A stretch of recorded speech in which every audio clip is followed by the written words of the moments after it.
What's up, everybody? Welcome to the show on another Wednesday edition here of Theme Parkin'.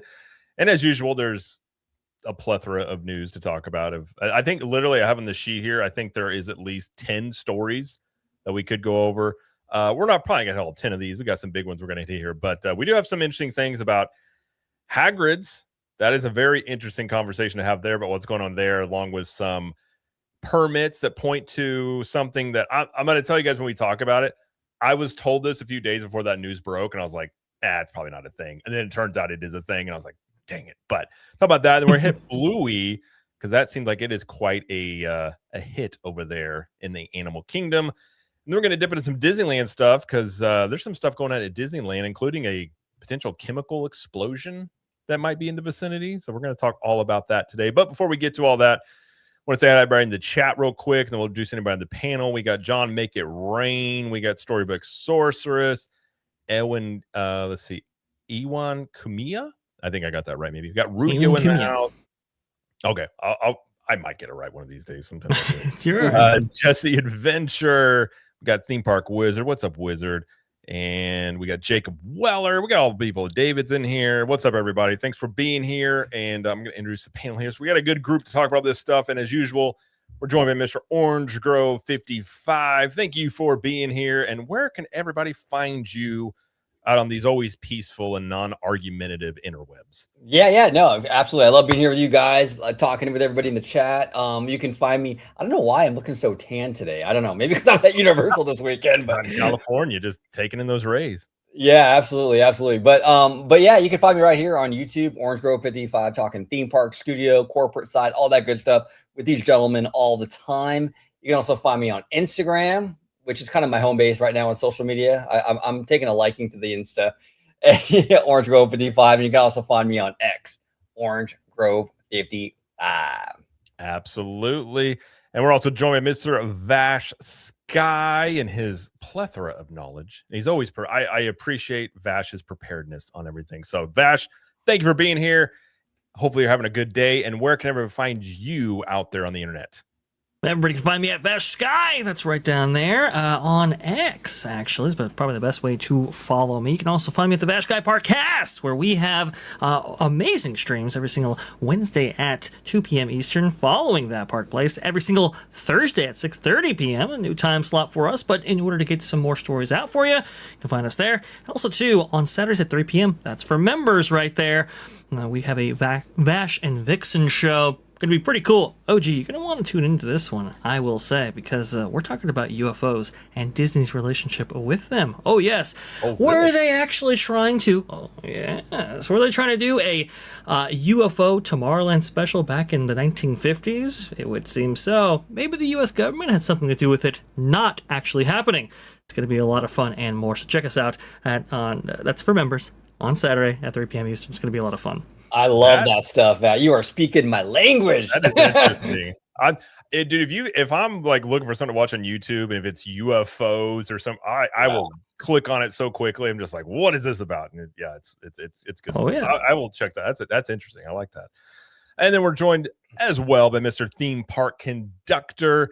He's back. He had to dip out the last time a little early. Had a little bit of an emergency, but he's back. He is good. People were like, "Where'd Theme Park Conductor go?" I was like, "We kicked him. We got him out of here." He wasn't given enough negative opinions on. I'm just kidding. I'm just kidding.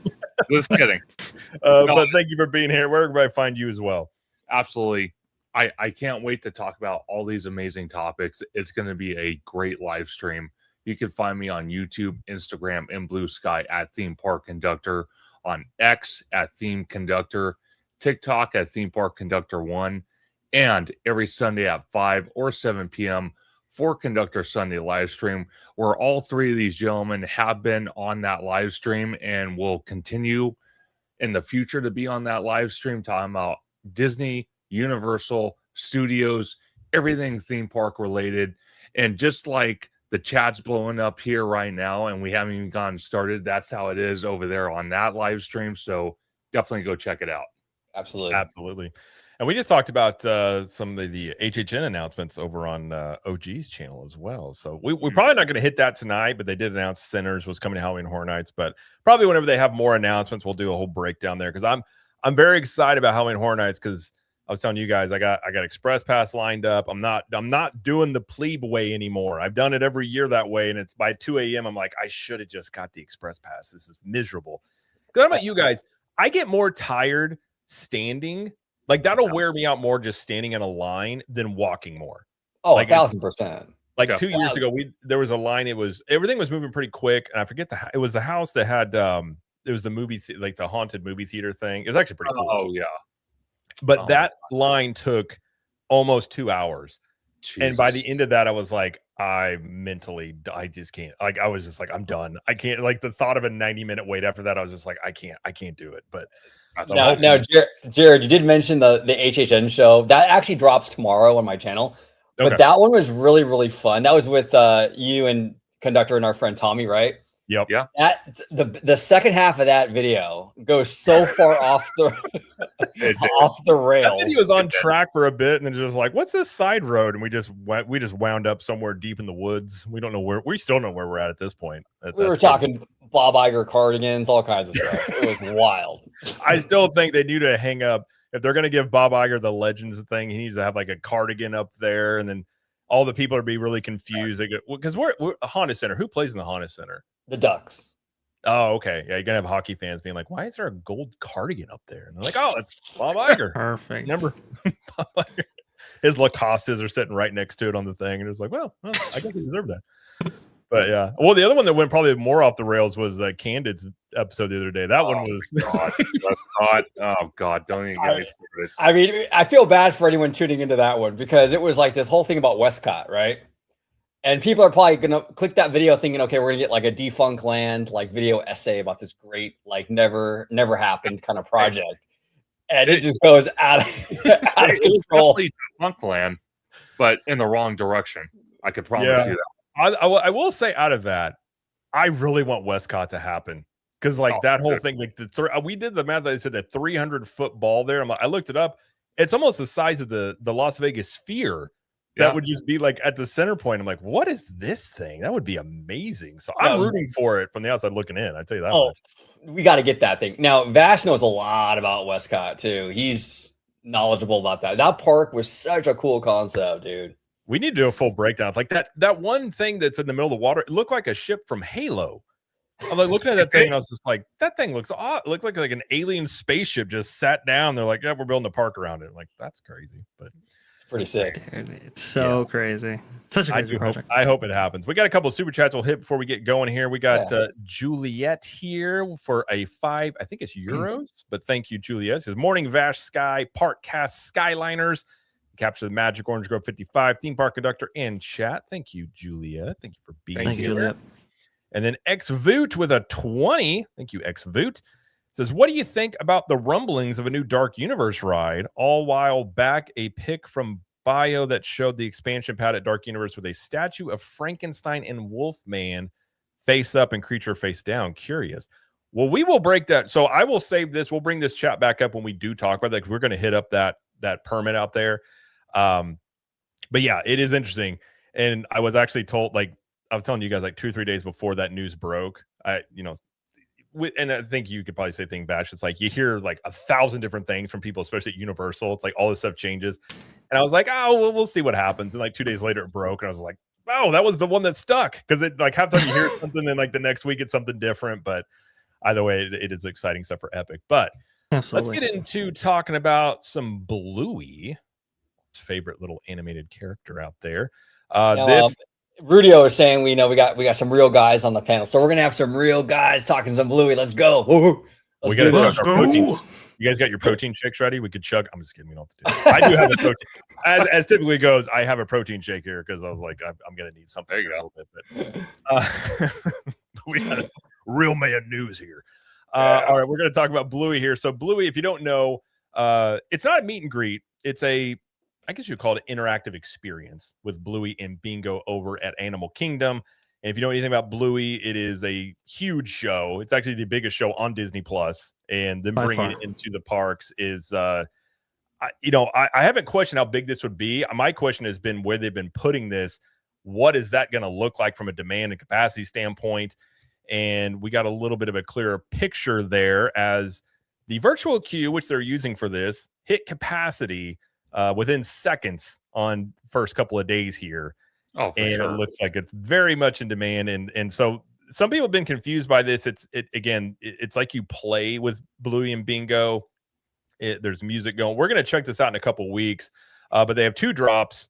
They have a drop, I believe it's 7 a.m. and 10 a.m. is basically to do this, and is done by I think 3:30 is when it ends here. So it's not like an all-day thing necessarily. But what are you guys' thoughts on this and sort of some have alluded to it being a little bit of chaos with this on the opening time frame here? I'll tell you this straight up. When it dropped at the Fantasyland Theater out here in Disneyland, people went ape nuts over it. I'm not even kidding. It was packed. Every show was just filled to capacity. The merch went hard. It had a big following, and the one out in Disneyland is a little bit different because you're in the outdoor theater. This one kind of feels like, it's a show, but it's more interactive. Ours kind of feels like more of a show that you would sit down and watch. This one here kind of seems to me like it's more interactive. So it's almost like 2 different experiences. What do you guys think? That's what I'm Yeah. A couple things. My first time going to Animal Kingdom, I was just blown away by this train that takes you to this thing. It's like a cross between a Jungle Cruise boat and the Disneyland Railroad, which really blew my mind. I love that train. But aside from that, I think this is obviously Bluey. I mean, Bluey is enormously popular. I mean, if Bluey ran for LA mayor, I mean, Spencer Pratt and Karen Bass would be shaking. It would totally disrupt the race because Bluey would probably win. Okay, let's be honest. Pretty much. Yeah. So I think it's a smart idea, but I don't know. Taking the train over there though, with this kind of demand, I don't know. What say you, Vash? Well, theme park conductor brought a great point. These are very different experiences, and I think the venues dictated what experience they can actually do, right? I think all things being equal and in optimum conditions, I think Walt Disney World would like to opt for an experience like what we actually have at the Fantasyland Theater at Disneyland. But again, the venue kind of dictates the show. And in this case, Animal Kingdom needs attractions. I think it only has maybe 6 attractions total right there. And obviously that park closes, early, partially because of that and so forth. So it's okay, well, we need it here. This is where we really need this, especially for young families and so forth. Remember, a lot of the attractions that used to cater to that demographic are now, either gone or behind construction walls waiting to open, and there's really nothing there for them. So it made sense to put this in this park. The problem is, now where are you going to put it? You can't really necessarily put it in the Lion King, theater because, Lion King plays there, right? It's huge. It's extremely popular. You're not going to get rid of that. You can't really put this in the Nemo theater because, this park requires additive capacity, not replacement capacity. And I'm sure a lot of these performers in both theaters are under contract and so forth. Maybe you could put it in the Kite Tails Arena. Problem is, it's outside, no shade, and you need some for the actors to actually go back, refuel, and do all that. And that Rivers of Light Theater just isn't provided by that. So this was really the only venue that you can actually stick this. Unfortunately, OG, I know that you like that train, but now if you want to go ahead and ride the Wildlife Express, unfortunately you have to get one of these drops, whether the 7 a.m. drop or the 10 a.m. drop, and apparently those are going extremely quickly. This was really the only place you could put it. Unfortunately, it's the right IP, right park, wrong venue, I think is the problem here. Yeah, I agree. When I first heard, they teased this coming a few years ago. It was interesting because they teased it, and then there was some delay in getting this going, and I wondered at the time if they had some external maybe theme park rights were lying around, because you did have some Bluey stuff and some of the other I think it was one of the Sesame Street type parks. There may have been some mix up there, but whatever the reason is, they got it all figured out. I think United had it for a little while. That's who it was, and I think that at the time it seemed delayed there, but when they announced this and they announced where this was going, my first thought was, how in the world are they going to handle the capacity of this? Because like you were saying, there's really nothing in this park for kids right now. And this being the big thing, I think it's going to pull people in. But this also gives me Rise of the Resistance vibes when that first opened, where you literally would see people, you had to go into the park to get a drop, and you would see people either being like, yeah, or, bah, and you see this mass of people leaving the park. And this gives me the very similar vibes here. But I think you can't really, I think that they did the day before it opened, it had a little bit of an early preview where it just opened up and it was pandemonium back there. So you almost have to do a virtual queue here. And I think this is very limited in its capacity. And I feel like this is probably gonna make a lot of people very frustrated because I don't know what the chances are getting one. I have heard the second drop is a bit easier. It has gotten easier maybe as time has gone along, but it's definitely something if you want to do this and you got little kids, you definitely want to make a priority, maybe get there early. But at the same time, like I feel for those families that like their kids are dead set on doing this and they don't get to do this because it's such a big thing. Well, let me ask you all this, because when I went out there, obviously I didn't go in this area. The conservation station alone, has it kind of been like a dead spot of Animal Kingdom? Like there hasn't been a lot of foot traffic because there's not a lot to do in that area. And do you guys think by bringing Bluey, that kind of revitalizes that area and gets people excited to be in that area once again? I think it revitalized. I think the problem with it, you're right. I mean, when I was there, it wasn't very busy. Bluey will definitely ramp that up, but we're kind of going from one extreme now to the other extreme. And then you have limited access because of the train, unfortunately. And I love my train. I'm a vibes guy. I love my train. That train is a bottleneck. I'm your conductor right here. Yeah, exactly. Exactly. It is that thing is a bottleneck for sure because it doesn't have the big capacity. And what this was before, they had the drawing experience was back here. Yep. And other than that, like you're right, it wasn't an area where people were like, I mean, as many times as we've been to Disney, I think we had actually gone back there like 3 or 4 times. Like just wasn't a whole lot back there. So it's definitely going to increase the demand there. But this park is so lopsided right now. Like you got this for kids, and then you've got like 5 other things to do. And that's kind of it. Outside, I know there's animal stuff. I'm not an animal person. I'm a very I'm fine with animals being in a zoo, but I don't care to go watch animals just be about. This is not something I'm into. But I think now here's a good question. Do you guys think this stays here long term, or do you think, given the popularity of not surprising of Bluey and seeing this come in here, do you think this moves to a different park, or do you think they build a dedicated area for this in the future? Like, what do you guys think they end up doing with this? I think this is a temporary move to fill in the gaps. By the way, thank you, Kiki and Luca, for gifting the membership. Appreciate you, brother. I think it's a temporary move to fill in the gaps while they're building all the new stuff, like Indy, Encanto, the carousel over there, Tropical Americas, all that stuff. I think we'll have this probably for a couple of years, and when that new stuff comes online, they'll probably move this somewhere else. That's my guess. I'm just speculating, but I think this is basically just to kind of fulfill a need right now, because the park, I'm a vibes guy. I don't care about the rides really that much. So for me, it doesn't matter, but most normal people go to these parks to ride stuff, and Animal Kingdom was already kind of short on that. So you need to fill in a little bit with that whole area now under construction. They got to have something to sort of fill in these gaps. This is a good start, and I think for the next couple of years, for that new stuff to open, this will be around. I think that's kind of where I'm stand with it. And then I want to say again, thank you, Kiki and Luca, for gifting a theme park conductor membership. Yes. And I have to agree, though. I do have to agree. This is going to be a filler type entertainment show. And from some of the pictures we kind of just saw earlier, how so many people are crammed inside in that little tiny area, I don't think it's going to last long. I think it's going to carry weight until, like OG said, Tropical Americas and other stuff opens down there in Orlando. But I don't know, man, because, if Bluey keeps being just a popular TV series on Disney Plus, I don't know. They might find a permanent home for them somewhere if it just keeps bringing in the revenue for Disney Plus. Yeah, the only limitation for them to actually bring up permanent home for this experience is really just how long do we have the rights?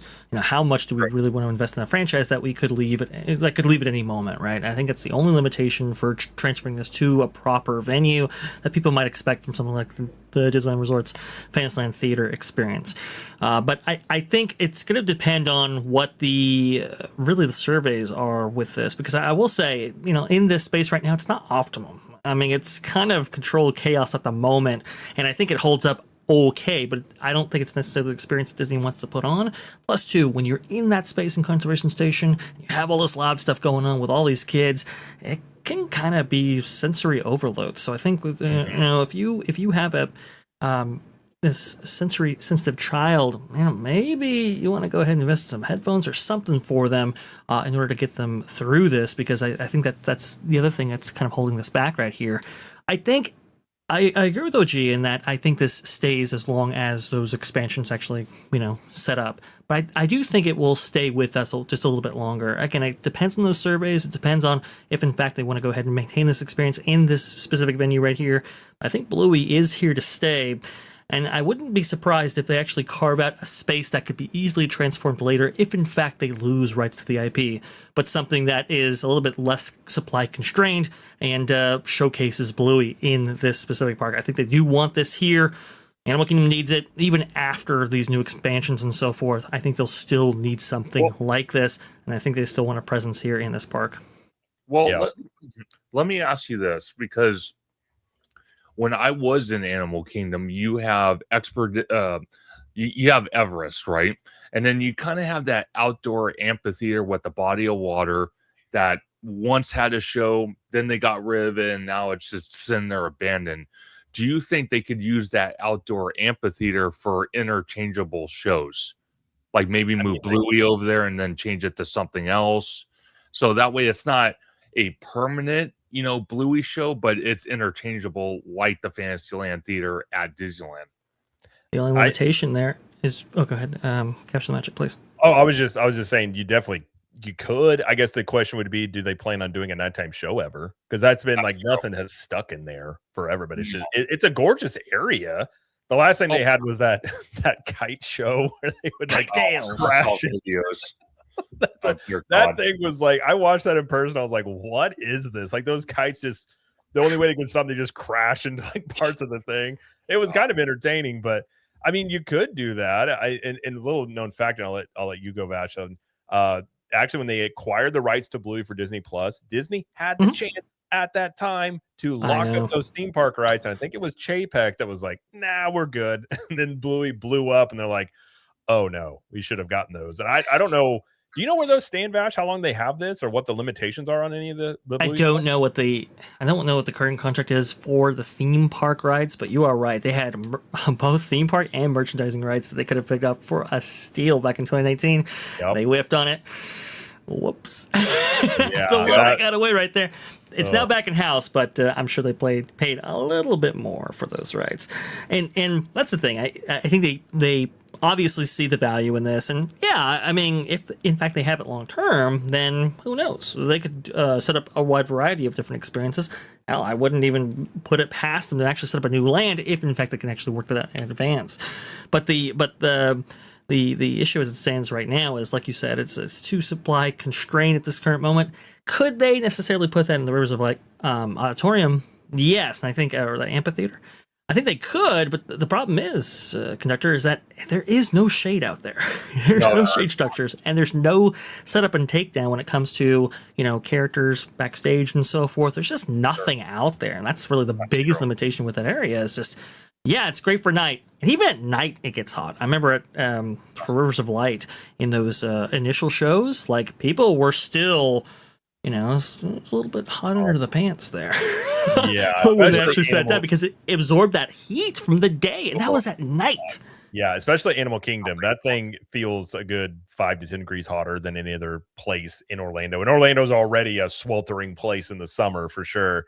I am curious, obviously, about this show in particular, the way this currently is set up. It's not a meet and greet. It's an interactive thing. I think the idea of that's really cool. It looks great for kids. My only thing is people being people, and do people get too pushy with this and they have to change this show because, you know, we've seen a little bit more roaming characters in recent bit here at Disney World, and I hope it sticks around, but it's just such a different dynamic compared to Disneyland, because I think you just get a lot of people that are on vacation and they're like, hey, I spent $10,000, get in there with Bluey, I'm going to get a picture. And if everybody does that, obviously this all breaks down. But I would be curious if they're able to retain those rights. And I think they're helping distribute the Bluey movie that's going to come out. So they're kind of trying to get themselves embedded with Bluey as much as they can. If this is a hit, if they have those theme park rights, I'm not going to be surprised if we do see some sort of maybe Bluey, I don't know about a land, but like an attraction. Like you could see an expansion of this on some level if they're able to do that. And I think if it was an Animal Kingdom, even after the stuff they're building right now gets completed, I think this may still be the biggest draw of the park, to be quite honest. How big Bluey is, like I still think the demand of this will probably continue for at least a couple of years, as long as Bluey, you know, retains its popularity. It's very interesting you say that, and I'm going to ask OG this question because me and him have been on it. Yep. Do you think if they made it into an attraction, it could be like a Secret Life of Pets? You know what? I like that idea. If they were to make a Bluey ride, a Secret Life of Pets over there, like what they have out there in Universal Hollywood, would be with the perfect tone and scope and scale for a Bluey attraction. Now, here's the only thing, though. This is why I don't think Disney will ever build an attraction for Bluey. Disney doesn't have a great track record when it comes to building like permanent dark rides or attractions based on TV shows. Disney Afternoon is one of the most legendary animation block to ever hit television. We have, I think, one attraction based on that, the Gadget Go Coaster in Toontown. That's it, you know. So, and especially children's shows like this, they're hot, they burn bright, and then they're gone. It's like Barney. So I don't know. In 10 years, I don't think Bluey's going to be a thing, to be honest with you. It's hot now, like Barney was hot, but in a decade, I don't think anyone's going to care about it. Just like no one cares about Roly Poly Oly anymore. You know, that's true. That's a good question. And I will say I have seen all the Bluey episodes because our kids go in and out of it. It is one of those shows, though, as an adult, I actually enjoy Bluey. Like when the kids want to watch it, I'm like, yeah, I'm totally cool with it. I think historically that is completely correct. I feel like Bluey might have more lasting power, but of course it's going to depend on how long do they keep the show going and stuff like that. That is definitely a question mark. If they did put a ride in here, how long is this going to be really relevant? But I think Bluey might be more relevant than some of these other kids shows we've seen before. But Vash, what do you think? Well, it has cross-generational appeal, like you said. They're also producing a movie, which kind of gives it a little bit more legs and some cachet, right? We've seen crazier things. I mean, Simpsons got a land. Pretty insane that was possible. And now we have Mandalorian and Grogu as part of that Millennium Falcon Smuggler's Run update. So, you know, never say never.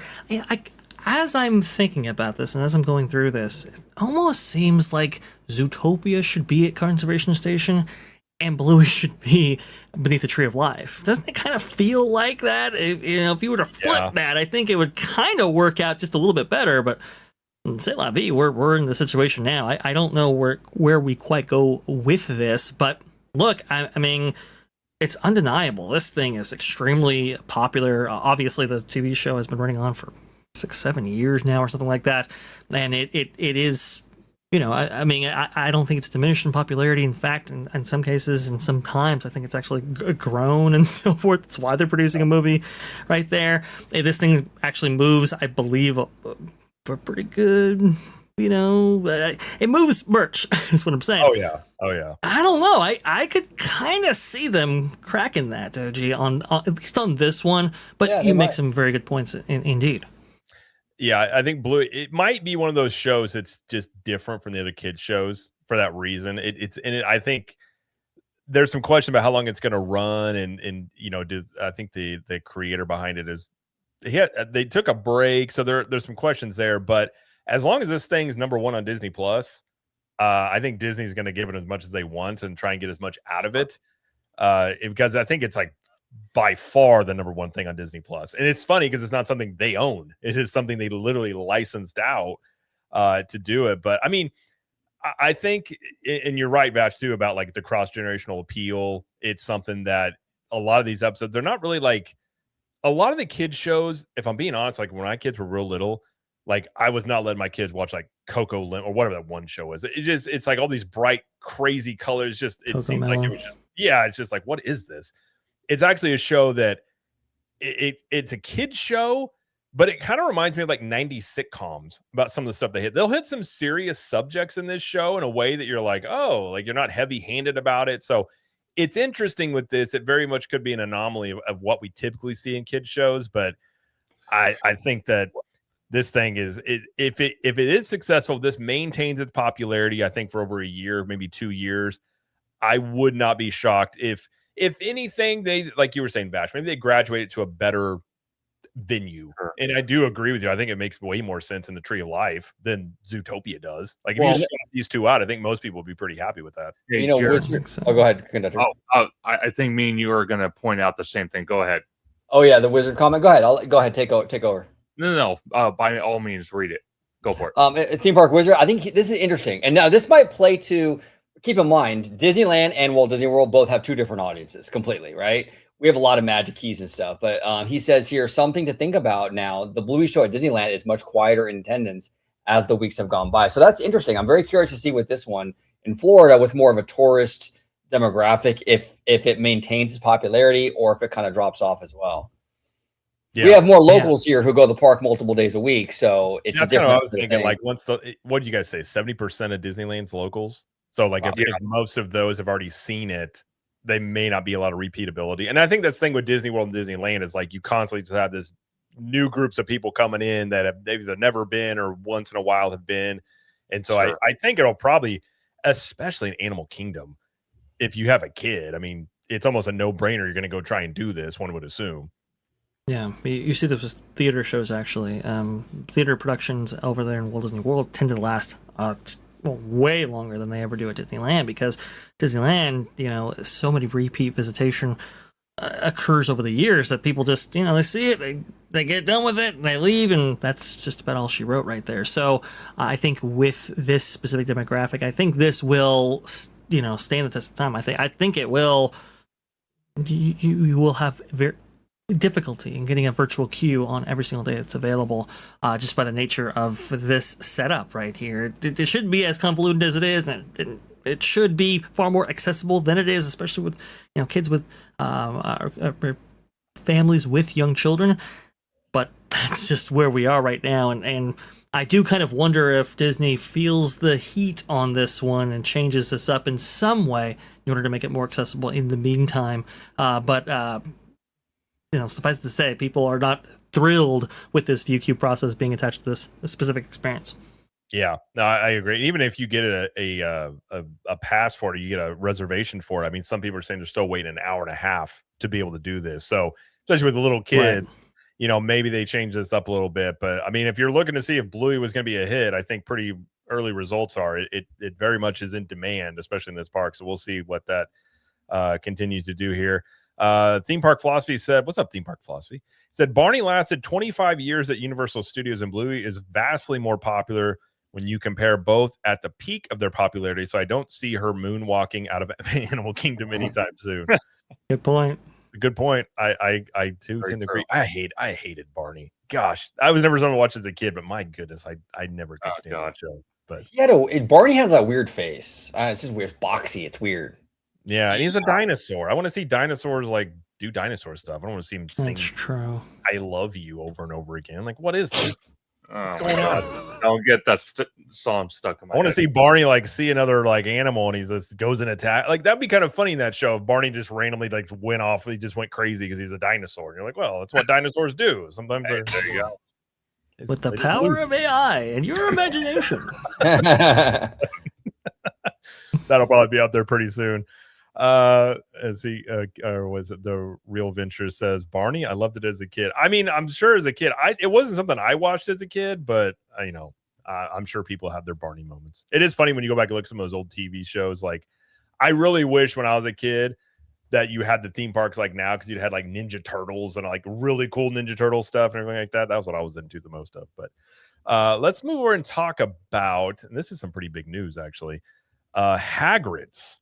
The ever-popular Hagrid's Motorbike Adventure recently, so almost a year ago, they put Hagrid's as part of the Express Pass at Universal Studios. If you know what that is, that's their cut the line system. And obviously it impacted the standby lines. And I've got a chart we can take a look at here and to see that. But Universal announced yesterday that Hagrid's is being removed from the Universal Orlando Express Pass system. And they didn't really give a statement. There were some people that showed a screenshot where they were asked this question. Universal said essentially they're making changes essentially for the guest satisfaction is what they're saying here. Now, my theory, and we can get into this, I think it's very possible they may end up putting Hagrid's into that Express Now option that they have, which is the single rider option for things. Yeah. But obviously this starts July 1st when you no longer have this as part of it. What are you guys' thoughts on Hagrid's no longer being part of Express Pass? And do you think there's a possibility of this changing, or do you think you're just removing it just for the guest experience? What do you think, Vash? What's your take on this, brother? Well, this is a very interesting, series of events because, Universal was doing all it could to get as much capacity as this as possible, right? They built that new, facility building, backstage building right there in order to facilitate all day operations, right? So they didn't have to have that warm up period right there to fully saturate as many guests as possible, no matter what time they actually came in. Considerable amount of effort and money in order to facilitate that right there. And it's like, look, listen, 7 years after this debut, maybe we have gotten to the point where we can add on this express option for so many people who actually want it. And this had to be a very difficult decision to make, right? Because people have bought into the express option for the year for this specific attraction. We had a lot of people actually come out, in full force say, hey, look, listen, I got an annual pass just for this, and now you're going to actually take this off. This is crazy. But you gotta think, right? The experience for the standby guests was horrendous. This was regularly triple digits in terms of wait time right there. You had so many different people, saying, look, I waited all of this time for Hagrid's, and to see all of these express, people actually go through before me was a little bit, it wasn't the greatest feeling nor the greatest experience on the planet. And this is, I suppose they could actually add this onto the Express Now option, right? That is something that they have up their sleeve right here. But to value the guest experience over the monetary gain right here, I think is a big deal for Universal. This is a prioritization factor, right? When you move away from something, you move towards something. And this I think shows to me the experience kind of guest experience driven nature of Universal. Maybe you don't see this from Disney, but to see this here with this attraction, again, 7 years out from its debut, I think is really fascinating, really interesting. Hey, I guess we'll talk about it a little bit later, but Millennium Falcon Smuggler's Run, that's a whole different story. That's a whole, can of beans right here. But this right here, so popular, they had to actually remove it. Pretty crazy. Yeah. To remove the monetization, the money, I agree with you, Vash. That does say a lot, and I like that move. I will say Disney has been doing a lot of moves operationally, at least at Disneyland.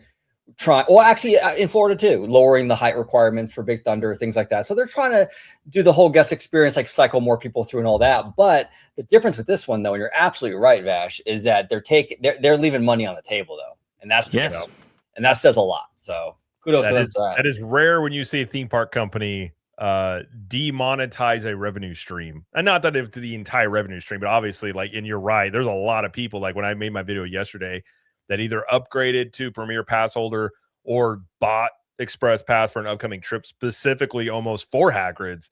And I'm sure Universal's, if you are in that situation, I'm sure if you go talk to them, they'll probably make it right with you some way. But it on its face, even if they do the Express Now option, this is a guest satisfaction thing, which when I first saw that, it's just like, I don't trust corporations. So for me, I'm just like, what do you have up your sleeve? But even if they do the Express Now option, that's still looking to monetize it. But I think they might, if they can do it, you retain more control. So you can do controlled drops of these, and if you have too many people, you can control how many you put out there, where it doesn't disrupt the standby line as much. But even if they go that route, this is still something to help relieve just the standby line, which is not something you typically see theme park companies do. But conductor, what are your thoughts on this? So I'm going to come out bat swinging and say when I was out there, waiting in the standby queue sucked. I'm just going to be honest with you. It sucked. I think we waited, God, maybe about 2 hours. That was terrible. And that queue goes on forever. Like, I mean, just when you think you're getting around the corner, you're going to see the load station. Nope, there's another corner. Don't. It borderline gave me PTSD, I swear. But it is interesting. Universal is going this route. My question is, by doing this and thinking it's going to be more efficient for the people in the standby line, I'm kind of curious if we're going to revisit this topic months from now when they tried to do something like that, which they're implementing, and it just didn't work out the way they thought, and then they revert back to what it was. Do you think that's a possibility? I think this move was not taken lightly. I suppose there might be seasonality involved with it, right? Maybe during certain seasons you have something like this on offer, but for your busiest times, I can't see them having this applied. And that's the thing too, like people have booked hotel rooms at major resorts with the Express Pass option in order to get that. I mean, it's a big deal right here. So you don't take this on and off lightly. And I think it was Tom Bricker from Disney Tourist blog actually said that, look, as when you look at the Express Page option right now, it's off currently. I understand that, there is a date in which it's going to be officially off, but honestly, it's like it's effective immediately with that distinction right there, which is, again, we really have not quite seen this with an attraction that I remember, and I think that standby queue, one of the reasons why it was so bad there, Park Conductor, at least if you actually experience it with this option available, is because that's. There is a slowdown right there when you actually have these Lightning Lane or Express Pass options actually added to your ride. And this is a ride that has struggled with capacity in the past. It's never really quite reached its theoretical that was offered by Intamin when they actually sold this to Universal, which is unfortunate. There's just so much capacity to go around. What are you to do when you have triple-digit wait times other than take off the thing that's really hindering it for everybody, including Express probably? Sure. Yeah, I'm wondering if they kind of thought maybe that given it, when it was 6 years old when they kind of implemented Express Pass on here, maybe they thought that Epic and some of these other things were going to kind of mitigate some of the demand on this. But every time I'm in Islands of Adventure, at least previously, I haven't gone through the standby since it's had Express Pass because we either have had Express Pass or it's after 4 o'clock we would use it. But I have heard from people that saying it is notorious. Like some people are saying it'll be posted an hour or like 110 minutes. They end up waiting like almost 3 hours for this, just because you never know with Express Pass, like how many people are going to come through and things like that. I'm a little surprised they didn't do something like, limit it to where for Hagrid, it's not unlimited. You can only go through one time. Cause I imagine there's a lot of people in that park that want to ride this numerous times in a day. And if you have a bunch of those people in the park, that's going to lead to this as well. But I mean, I will say from just this alone, like I do give them credit because you're right. This is a big thing to unwind this because you have this in-demand ride here. And so even, like I said, I do think they attempt to monetize this on some level, just given you have a ride of this much demand that is proven demand. It might be irresistible to not try something here. And I honestly think if you put this at like a single rider thing for like $50, I think there's people that would pay it if you could get on this that quickly to do it. But I have speculation that Lowe's contract, they may not be able to do that. I haven't heard definitively one way or the other due to like the hotels that offer Express Pass. There could be something in that contract where they couldn't offer this as just a basically like a single pass only if it's not on Express Pass. But either way, I think we've seen Universal show some restraint with Epic Universe and the amount of people coming in there due to demand constraints. And we see them do this again with Hagrid's. I do applaud it. It's not something you typically see. And it's very weird for me to look at this and just think like, maybe this is it just for the guest experience. I don't know. Well, I mean, at least if you do this as an Express Now option, if you end up doing that, at least you can control it based on demand, and it's very dynamic in that way. It's very variable versus, kind of an all or nothing thing that Express happens to be. I think the reason why they may have not removed this from, if it was on Express Unlimited, I want to say it was, to your point, Jared, but it was. If it wasn't, whatever. Yeah. Well, no matter what the case might be, that I think was a very small portion subset of Express, and it's just not enough. We just need to clear this out because we need to get this line moving, and that was what they did right there. Long Rua, interestingly enough, has a super chat right there for 20,000 Vietnamese dong. Isles of Adventure demand capacity. We need Pokemon like yesterday. Absolutely, there's no question about that. Like, you need another attraction to take the heat off of this thing. We all thought that was going to be Velocicoaster, and it's fantastic. It's great, but I think they need a couple of attractions to take off this very highly themed coaster right here. It has shocked me how much this has endured. Look, it's a great coaster. There's no getting around it, but it's crazy. 7 years out, and this thing, acts like it just opened yesterday in some cases. Yeah, it's crazy. Now, I will say this. I want to bring this comment up because I think Remy brings up a good point here. Remy says, what are they going to do to compensate annual pass holders who bought the premium version for 4 p.m. Express? That's a fair point. You bought that with the auspice of, okay, I'm going to get this perk, right? Yeah. I'm sure if people that are in that situation, I'm sure if you contact Universal, like I haven't heard any specific, situations of this, but I have heard from people that they are, for people that did book it for vacations, that they're doing something for them. So I don't know exactly what they can or are willing to do, but I do feel for those people because there's a lot of people that probably, that did put them over the fence to get it because they're like, oh, Hagrid is part of it. Every time we come in here, we can just get on Hagrid's. And like, honestly speaking, if I didn't have Express Pass, like I'm not going to ride this as much because like when we went the last time, we had it because we stayed at Royal Pacific, and our daughter, she went. I think we rode it like 3 times the same day. Oh, wow. And I will say the Express line. Somebody said the Express line people to report it moves slowly. Not for me. The times I have used this, it's been very quick to get on this, like 20 minutes in the Express line for the most part. Yeah. So it was pretty efficient there. For the Express users, and it's something like personally speaking, like it's a bummer for me because I'm like, well, I can't use it now, but I can understand it from an overall guest perspective here. And even if they do something down the line differently, and maybe once Pokemon comes online and some of these other attractions at Islands of Adventure, it probably will return at some point. I mean, this isn't going to be a permanent thing. It will come into Express Pass again at some point. Yeah.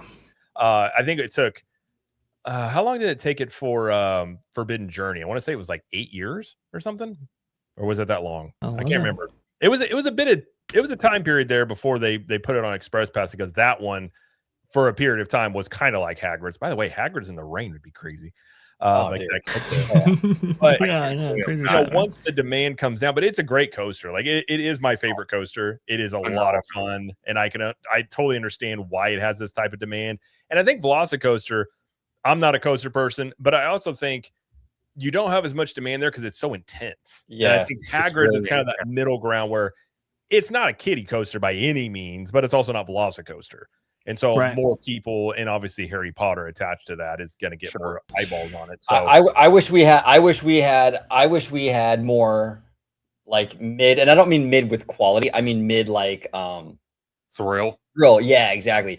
I wish we had like more mid, like family style coasters like this out here at Disneyland Resort, because it's like sometimes you want that thrill, but you don't necessarily want like Velocicoaster or like Fast and Furious. You want something that's like, okay, I want to get my heart rate up, but you don't want to like, you don't want to go crazy with it, right? Panic attack. I need like one step up from Big Thunder, right? Yeah, that's perfect, Vash. Exactly. Like one step up from Big Thunder. You can put something like that in DCA. You can put it in Disneyland, whatever the case. But we need something like a Hagrid's would be perfect, absolutely perfect. And we're lacking in this department big time out here. I mean, even Disney World, they have a lot of this mid kind of thrill family stuff, like Slinky Dog, which is actually a lot faster than I was expecting, which is kind of crazy. Seven Dwarfs and the Seven Dwarfs to follow too. Yeah. Yeah. So Yeah, they got some great stuff. We got to step it up out here. You know. Well, they did copy this for Epic, and they essentially, if you look at Hiccup's Wing Gliders, as I've always called it, Baby Hagrid's. It's the same ride manufacturer, very similar concept. Not as thrilling as Hagrid's, but it's still that also is a great coaster. So I actually think you'll see more of these type. What would you call this? Like a story coaster? I mean, it's got set pieces in here. Yeah, I would say that, because there's a lot of theming elements to this, and it's all outdoors for the most part. So yeah, I would call it that.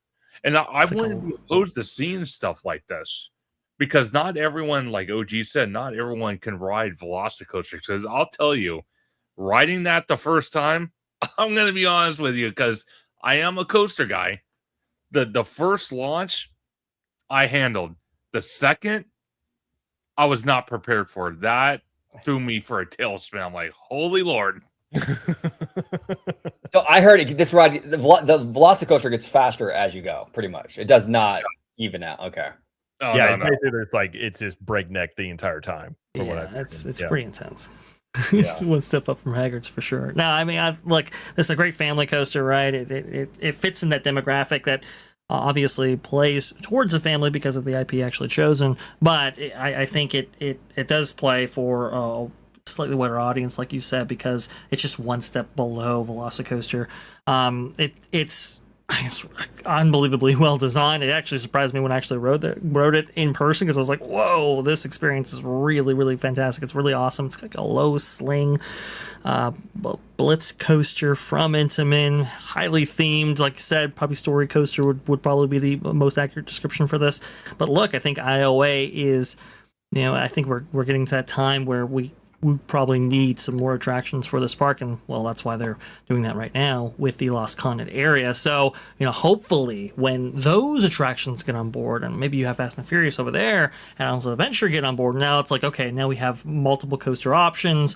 We can go ahead and spread this out, and the demand will subside just a little bit, enough to put Express back. I think you're right, Jared. I think this is going back on. It's just, for right now, they just simply cannot provide the experience, I think, for this, with the supply limitations that are on this coaster. Again, I think it's like 1,000 less than Forbidden Journey, if I'm not mistaken, right there, maybe even more. So it's just they just can't offer that experience for standby. It just goes to a crawl. So we have to let that line up. Also, too, I think Mark was brings up a good point with the make good, right?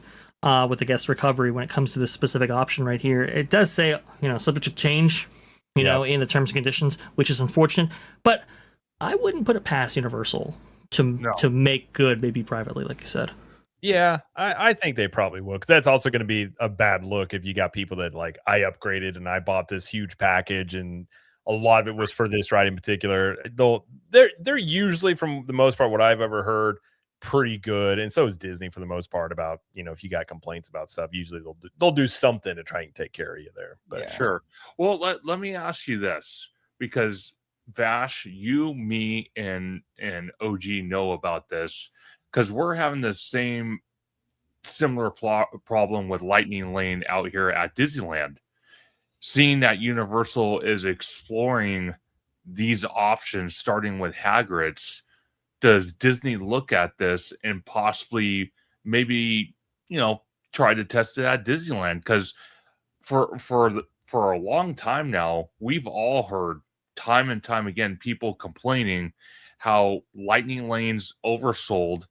Lightning Lane takes over all the attractions. People are waiting 2, 3, 4, 5 hours in a line for an attraction, and it's gridlocked. So could Disneyland explore this option? Here's the thing, right? With the money end of it, I think that's the only thing holding that up. Sure. But I will say that right now, we are probably the closest to this being a possibility than we've ever been. Yeah. Because that Thomas Maslam, the new experiences chief, he's all about the operations and the efficiency and the capacity.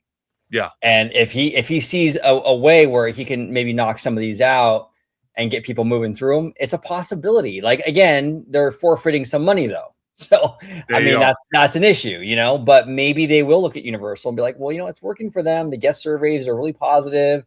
We're cycling through more people. if we can get people through this thing faster, we can get them into the restaurants and all that. So maybe it's possible. I think right now, if they were ever going to do anything like this, it's with Maslam, because he is a stickler for this kind of stuff.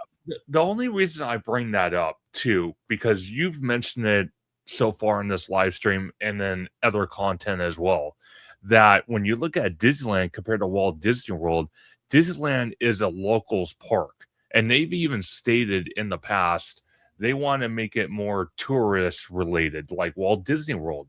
Right. So making these minor changes could help that. It's not going to fix it, but it could help that.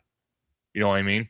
Absolutely. I mean, the problem is that if you let's go down that logic train for just a second right here. That Wildlife Express train down the logic way. If you follow that out, for either Lightning Lane, Multipass, or Premier or whatever, they have to add value to that system in order to make it a purchasable entity for tourists and maybe even annual pass holders themselves. And the only way to really do that is to add, attractions onto that Lightning Lane system, not take away from it. And this is why, we've seen attractions like, Little Mermaid, for example. It's like, are you really putting Lightning Lane on that? It's like, yeah, because, when you see that list of attractions right there, that is a real big determiner whether or not that one person is going to, enter into that service. And so I don't really, for that reason, I don't really see it going away. I mean, we did have that trial period with, the reopening ever since April 31st of 2021 with the reopening of the parks. Remember, there was no fast pass or Lightning Lane service available right there. They got to see those operations firsthand. I think the attractions that are on the system are on the system. I don't think any one of those attractions fits this kind of very unique Hagrid situation where you have triple-digit wait times, you have inordinately limited capacity, extremely high demand. It just nothing fits that, I think, on both coasts, actually. So I think whatever's on that system is there to stay. However, Thomas Maslam is making some changes that we all thought were inconceivable before this era. Yeah. He's an interesting experiences chief.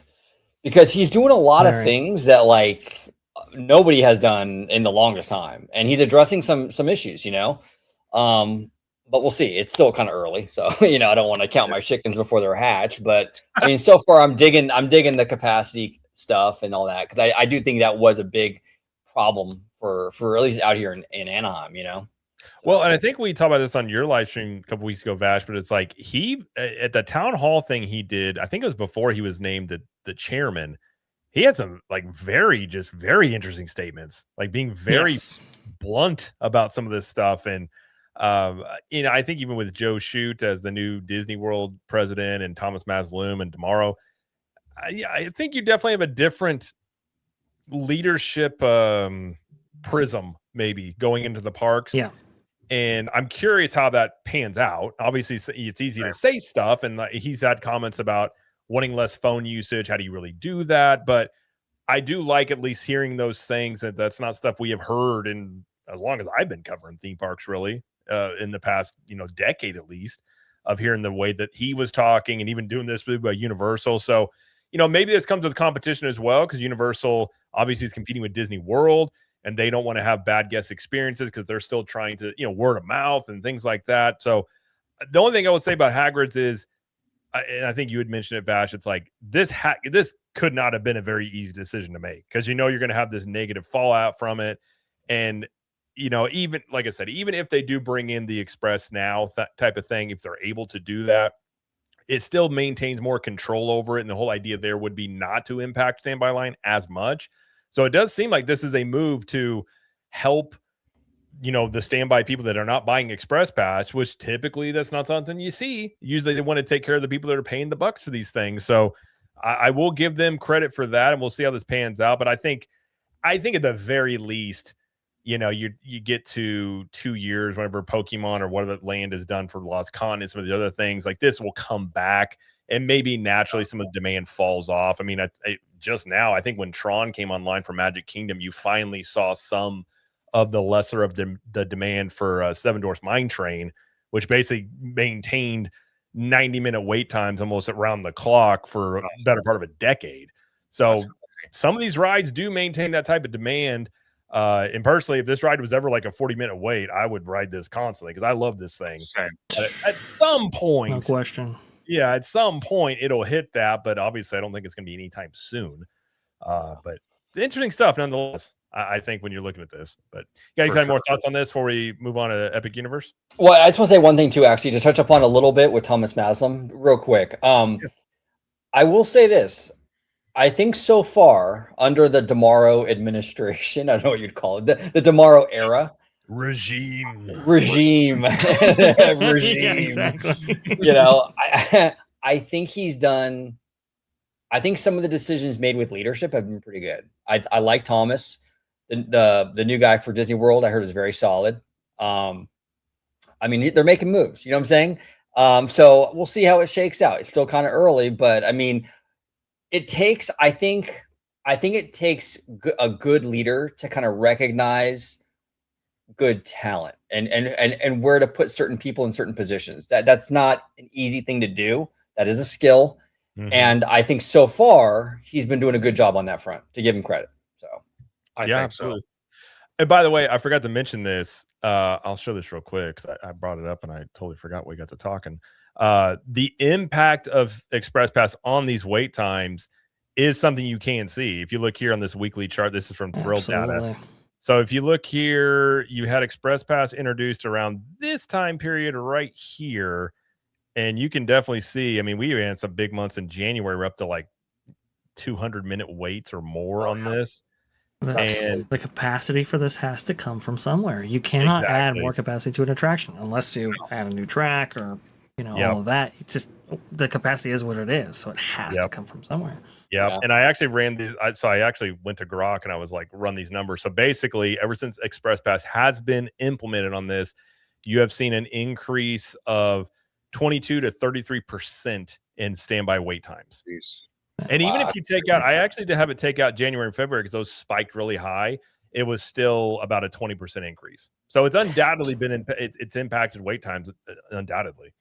So think about that too. One could extrapolate from that maybe we're seeing like 30% of that queue, that attractions capacity being dedicated straight for Express, which actually, if that is correct, that's actually pretty light because we've seen Disney go 50-50 in some modern cases and maybe even past that in order to get lightning lanes through, which is really unfortunate. But even at the more conservative numbers there, they were still, it was still past the threshold where it was like, okay, we just can't provide a good standby experience, which I think is also really interesting that they just could not make this work. Yeah. I mean, if you had a whole year to test it out, obviously they saw the numbers and thought not right now. But yeah, I was kind of curious. The first one I saw that I was like, I realized at first I was like, well, I don't think that's true. But then I realized I had not been through the standby line ever since they introduced Express on this thing. So I didn't know. And then once I started looking into it, I was like, oh, wait a minute. Yep, they're right. So it is interesting nonetheless on there. But speaking of Universal, let's hop over. Talk about I don't think this is going to come as a huge shock to anybody here, is the fact that we do, and I've got this article here from Orlando Park Stop is where I found this, but new attraction coming to Dark Universe according to new permits, and this is permit number B269001713. Rolls right off the tongue. And it says here, actually, I think this came, they credit Theme Park Wizard on this. So shout out to Wizard. Nice. He's becoming the permit guy on all these things. So basically, Area 680, it says a likely reference to the Project 680 permit from before. And this is looking like it's going into the Dark Universe area, which is funny because I've heard so much different things about so we know the Wizarding World's getting an expansion. That's kind of been, the permit's been out there. We know that's been coming. The big question was it going to be Dark Universe or Super Nintendo World? And I had heard for late last year, it was like Super Nintendo World, ready to go. It's going to be the next one. It's going to start construction later in 2026. I was like, okay, cool. And then a couple weeks, it was probably 3 or 4 days before this news dropped. I was told actually it's gonna be Dark Universe. I was like, really? And I was like, well, who knows? With Universal, things change all the time. Turns out they did follow the permits for this, so it looks like we're getting expansions to Ministry of Magic and Dark Universe. And what I was told is they're leaning toward a boat ride, which would make me think Creature from the Black Lagoon. Yeah. I think there has been some internal discussions about Bride of Frankenstein being one. But what do you guys think about Dark Universe getting the other expansion here for Epic Universe? I'm kind of up for the Creature of the Black Lagoon myself. Same. I think that kind of gives you a little bit of like a little more variety. I mean, we have a lot of Frankenstein, don't we? Already, kind of like I would like to see something a little different with the Black Lagoon guy. Black Lagoon creature. I don't know. That's just me personally, and I like the boat concept. I think that's kind of where I'm at with it, but I don't really know much about what they would even do with the Bride of Frankenstein attraction. So I don't know. But for me, I think creature is where wasn't that the original concept though when they were building this thing? I thought that was actually going to be one of the opening day attractions. No, it was. I heard it was, but Vash, go ahead because go ahead. Yeah, I had heard maybe something similar as well. I mean, that was on the launch list of things for a while there. But the Bride of Frankenstein is interesting because Creature from the Black Lagoon is actually represented in the Frankenstein experiment. Bride of Frankenstein is nowhere represented in the land, so that's kind of the argument that Alicia Stella has for this specific attraction, going maybe in that direction. I do think it's very interesting that the IPs that either Universal owns outright or the ones that they have long-standing relationships with are the ones chosen for the first expansions for Epic Universe. I think that's really key right there because I do think Universal might be having just a little bit of an issue getting Nintendo on board with expanding their footprint out in their Universal parks currently, because from what I understand, Nintendo's pretty demanding when it comes to certain attractions, iterations, and so forth. So it's like, okay, well, look, listen, this park needs to expand. and Dark Universe is like one of the smallest lands. We have full control over it. Let's go ahead and do that. We already have a place for an expansion already, laid out for this. Let's go there. And then obviously the Wizarding World with it only having one attraction. I think like if they would have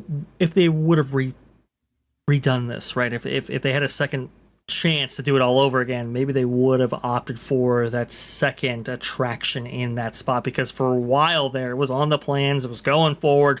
This is it's going to have two attractions, and they dropped the other one. Now it's like, okay, let's like rush it back in. So it's kind of really fascinating to see where the priority level is for all these things and where they're actually going with this. But Dark Universe, one of the smallest lands, and it obviously needs a little bit larger of a footprint. I think a boat ride would fit this park really, really well, because really it doesn't have a proper one currently. But maybe they go in a different direction entirely just based on a variety of metrics that they're seeing. Yeah, that was the question I had whenever sorry, real quick, I'll say it. Go ahead. Was whenever they told me, Dark Universe, and I was like, and they said Creature, and I was like, but and I think Wizard had alluded to this, Universal's not super happy with Mac given the whole Stardust Racers incident. And Mac has that water coaster thing that does look like a cool ride system that seemed like it would be perfect for Creature from the Black Lagoon. So and Wizard saying he's heard Bride of Frankenstein. I've heard both. So who knows which way this goes, but this is an image right here of the expansion plot for Dark Universe would be in the back of the land. And I will say, listen, Epic Universe, I think Dark Universe is a cool land. It is very small. So I think this is a prime one to expand this. And I think in whatever it is, needs to be indoors. A water ride probably would be pretty good for this park, given it's very hot right now, not a lot of shade. I think that could be the direction they go there with it. So whether it's Bride of Frankenstein or Creature, personally, I think I'd rather have Creature. Yeah, but they may not be they may not have anything else other than the Mac ride they're looking at, so that may be something they don't do. But go ahead. That's a good point. No, and Remy D actually makes an interesting point, because I saw this when I was out there in March. He said Dark Universe is not, or is the most unpopular land, meaning not packed. It makes sense to beef up that land. I do agree with that 100%, because I went into every single land. I did Epic Universe for 3 days, and all 3 days I went in each land to kind of see where the crowd level was at. It was either at Harry Potter, it was either at Isle or Burke, or Super Nintendo World. Dark Universe, I can walk on the main attraction. I can walk on the werewolf coaster multiple times. And I even got asked by team members, hey, you just want to stay on the ride and just go again. That's it was crazy. not packed at all. Their experience with the makeup, no one was doing that. There was no one in the gift shops. Like the restaurant, you could just walk in there. There was no reservations. It was very light in crowds. So I could see why Dark Universe is getting that expansion first to kind of beef it up. Because when you go into Nintendo, it was packed. Yoshi Ride, Mario Kart, Donkey Kong, packed. Well, let me ask you guys a question. Because I didn't know that. I've never been to this park, so full disclosure. Okay. But I've heard similar things at what you're saying, Conductor, that this land is definitely like the least busy, right? It's the least busy. Yeah. So do you think that's possibly why we're hearing these rumors from like the Wrap, right? That they want to make Villains Land more family friendly. Are they looking at the numbers from Dark Universe, which is a pretty more intense of a concept than a Disney, like the Disney Villains Land, most likely? Do you think that that's why they're toning it down and making it more friendly and adding the Hades comedy club, and they're doing the whole Emperor's New Groove thing because they're seeing how maybe families aren't really going to this land? Maybe it's a little too scary for the kiddos. Go ahead. I was gonna say, I feel like maybe that's more possibly. I think now, to Conductor's point, like when we were at Epic a couple weeks ago, Werewolf was like 50-minute wait. Really? It was 10-minute wait for the Unchained Monsters Unchained. Yeah. And I think that's actually the thing that works against it is because it has so much, it moves so many people through it so well that you don't have people in this land necessarily hanging out as much. That's true. But Werewolf, I don't think is a really good second ride. It's not worth more than like a 15-20 minute wait, in my opinion. You just spin a lot on it. You know, it's possible. I mean, I think this land to me was always like it was kind of Universal taking a swing at this, because I think if you would have said they're going to dedicate a whole land to the Universal monsters, like these are properties been around for 100 years. So I think this was probably the biggest risk that they took in this park, was doing this land. And some of it could be the popularity of the monsters. Some of it could be maybe a little bit of scary, but honestly, like my kids, like they're 9 and 6, they actually rode Monsters Unchained and loved it. So I don't think it's like really scary for kids in here. Like there's really nothing that like, it's not like you're walking in Halloween Horror Nights or anything like that. No. If we're talking about for Disney, I think it may just be more like, what does their audience want? And I think maybe we've seen Disney lean more into the family stuff with like the Bluey experience, with some of the stuff they're doing at Hollywood Studios, and maybe they're kind of just trying to reinforce their strongest demographic, maybe. But they could be looking at this and thinking, this doesn't fit us, and maybe it's not something that is going to be this mass appeal thing for our audience. That's true. I do kind of wonder, because I've been thinking about it, racking my brain on this. Obviously, I think one component about this specific attraction, this Frankenstein experiment, is that it's super high capacity. I mean, unbelievably high. And it just churns out people like crazy. Not that it's a bad ride. I don't think it is at all. And I think people really enjoy going on it. It's just, it's very, very, it's a people eater. And so one of the things that could be, not ideal is that it churns through so many people so quickly that they're not being held in the queue. So, now it's like, okay, well, what else are we going to do? There might be a little bit of that. I'm not sure, but I think that might be playing into it. I think you're right, Jared. I think this was a kind of a question mark for Universal to see whether or not there was appeal here with the monsters. I think there is, but obviously not as much as maybe Harry Potter, Nintendo, or How to Train Your Dragon. And so it's like, okay, well, let's expand this out to have another attraction to get people over here and to kind of shift demand this way. It could be the other factor going into their consideration for where an attraction might go in this park. But for like Villains Land, I think Disney might be looking at this and going, okay, like, is it necessarily because of the scare factor, or is it because of the IP chosen by Universal specifically? You know, that I think might be the calculus for them, maybe even more than scary or not scary. Although Drew Taylor, in the Wrap article, right, he brings out a couple of points that are really interesting.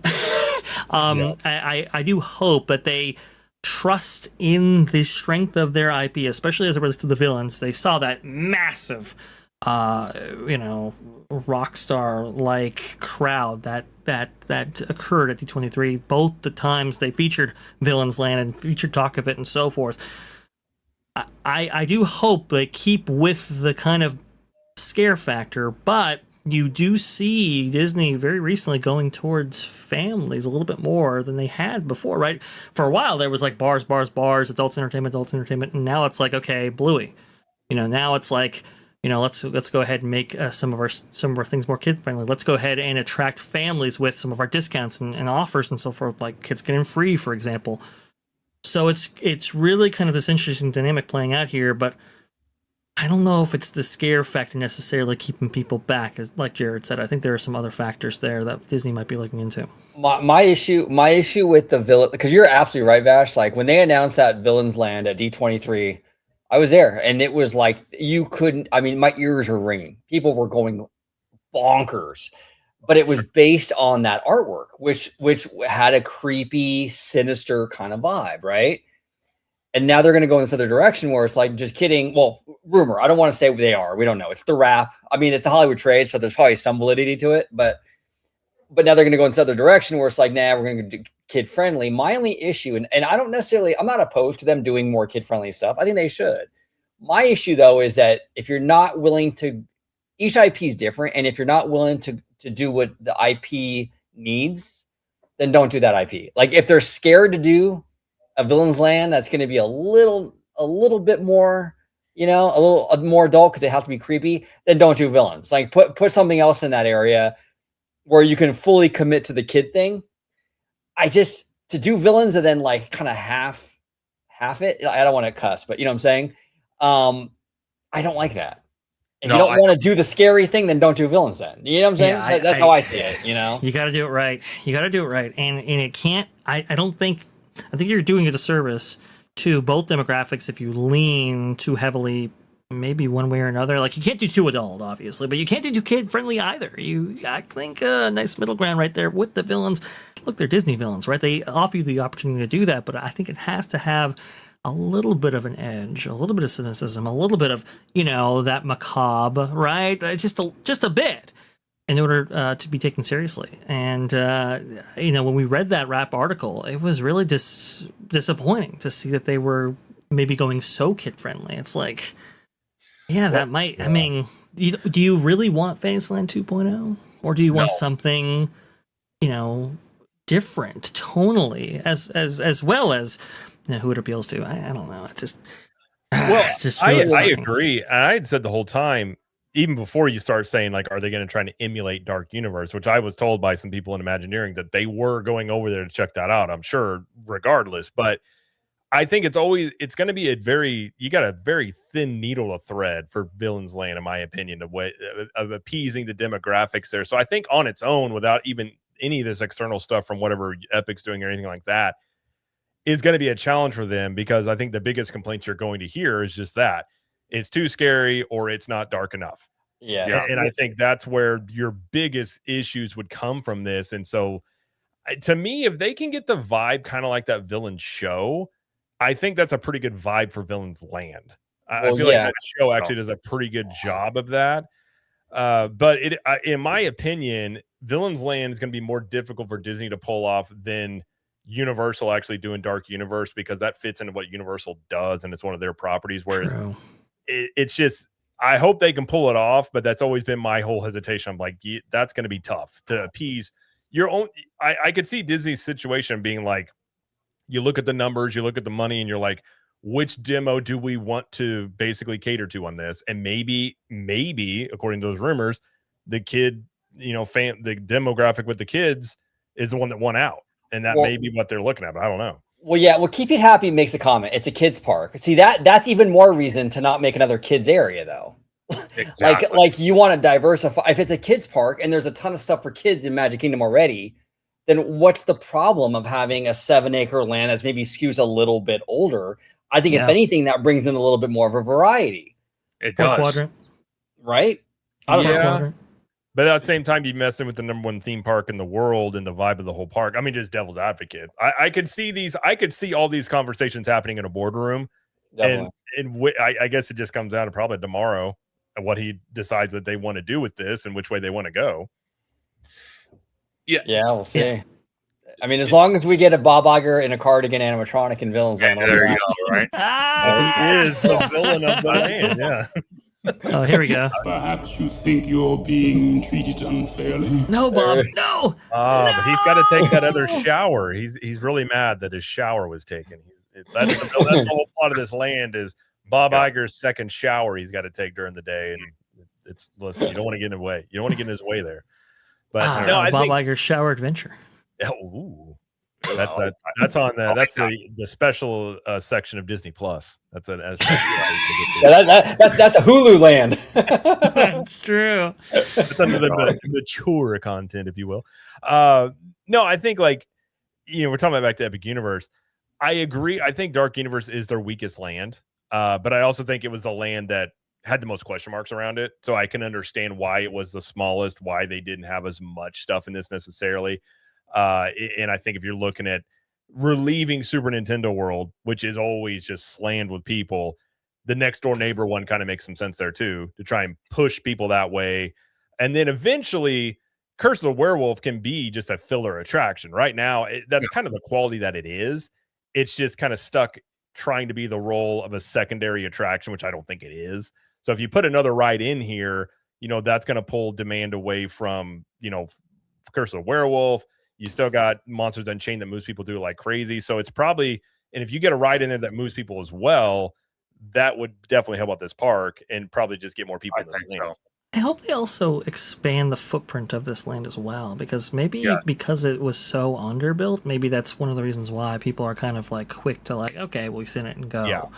I think there might be more room to expand the overall footprint, more places to explore, more people, more places to keep people. I think would be a good thing for this part of the park. So we'll see. No, I agree. I think and making it bigger would definitely not be a bad thing at all. No, anything like that. So we will. We'll see. Because aesthetically, the land's beautiful. It's a cool land. No question about that. But really, when you go in here, like once you walk around once or twice, you're just like, okay. That's kind of how I thought. Yeah, and there's not a lot keeping you in here, I think is the main thing there. So I do agree there. But see, it's interesting though, because when you look at Nintendo, when you look at Isle of Berk, when you look at Harry Potter, those lands are constantly packed. And Dark Universe isn't. So I get why they're doing that. I understand why they want to expand. And quite frankly, I'm going to be honest with you. And Jared, you've reported on this many, many times. Vash, I'm sure you have too. The one thing that Epic Universe is lacking is indoor attractions. Because when the weather permits, half the park shuts down. So it almost makes sense. Yeah, no, I completely agree. And I think anything out of this park will definitely help, especially this land as well. So I'm sure there's be more, I was told the construction on this will start later this year. Wait. We'll see. And supposedly it's supposed to start at the same time as the Ministry of Magic expansion, which apparently that was delayed as well. So who knows, but they might start at the same time, put it that way. But real quick, if you guys let's talk about Disneyland. I'm going to go say goodnight to my kids real quick. And since I don't know Disneyland anyways, I'll let you guys take care of Disneyland because I would just be a spectator anyways. And then I will be right back. So whichever one you guys want to hit, we can talk about that next. I promise I won't burn the place down when you're gone, Jared. Listen, if I'm in charge, there's always a risk of it burning down. So it's no worries on my end, but I'll be right back. All right. Sounds like a plan. Let's do it. Okay, you sent it to me in the private chat?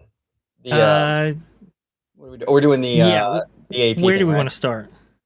Let's do the you know what? Let's talk Garden Grove. Let's talk the Yeah, tank thing. Let's do You that. got it. Let's do it. I got an article for you right here. Perfect. Everybody, let's talk about this. This is kind of crazy. And it looks like it's starting to wind down a little bit. Let me pull up my screen. Okay. So this was a wild. Oh, give me 1 second here. I don't know. I'm getting a little bit of a lag. Okay, there we go. This is of KTLA 5. All evacuation orders lifted for residents near Chemical Tank in Garden Grove. It says all evacuation orders were lifted on Tuesday night after authorities confirmed that the threat of an explosion from a leaking chemical tank in Garden Grove was eliminated. The Orange County Fire Authority said no threat of fire, explosion, or risk to the public. Means as crews continued monitoring the tanks at the GKN Aerospace facility on Western Avenue. Now, to put this in perspective, everybody, this facility is what, Vash? I mean, less than a mile probably, or maybe a couple miles from Knott's, and we're talking maybe 7 or 8 miles to Disneyland. I mean, it's very close. If this thing would have went up, now look, the explosion obviously only impacts the immediate area, right? Yeah, but we don't know. I mean, that crap gets in the air. Oh, for sure. I mean, it's going to hit these parks. You know what I'm saying? I mean, I'm out here in the San Fernando Valley, and there'll be a fire, 25, 30 miles, and we'll get the smoke and everything, right? That stuff would travel. So it's a huge sigh of relief that the officials were able to get that pressure in that tank under control, bring that temperature down, and avoid. This would have been a major crisis. Go ahead, Vash. Absolutely, no question about that. That's why I was watching it so very closely, because it was within proximity of our favorite parks in the OC, right? With Disneyland right there. I think it was actually like 5 miles away from that, and then maybe like a mile down the road from Knott's Berry Farm. What you were looking at is you were looking at this large tank of methacrylate, which is basically, think of it as kind of an adhesive, right? And so there was a small leak in which it let in air and allowed that chemical to actually cure. Think of it like glue out of a glue stick, right? And when you expose to air, obviously it's going to cure. And now you can't actually use that glue anymore because, well, you know what? It's exposed to air and that's it. The problem is that with this specific chemical, with this amount, it actually creates a lot of heat. And usually you have a regulatory system that actually cools it down, a refrigeration system. That did not work.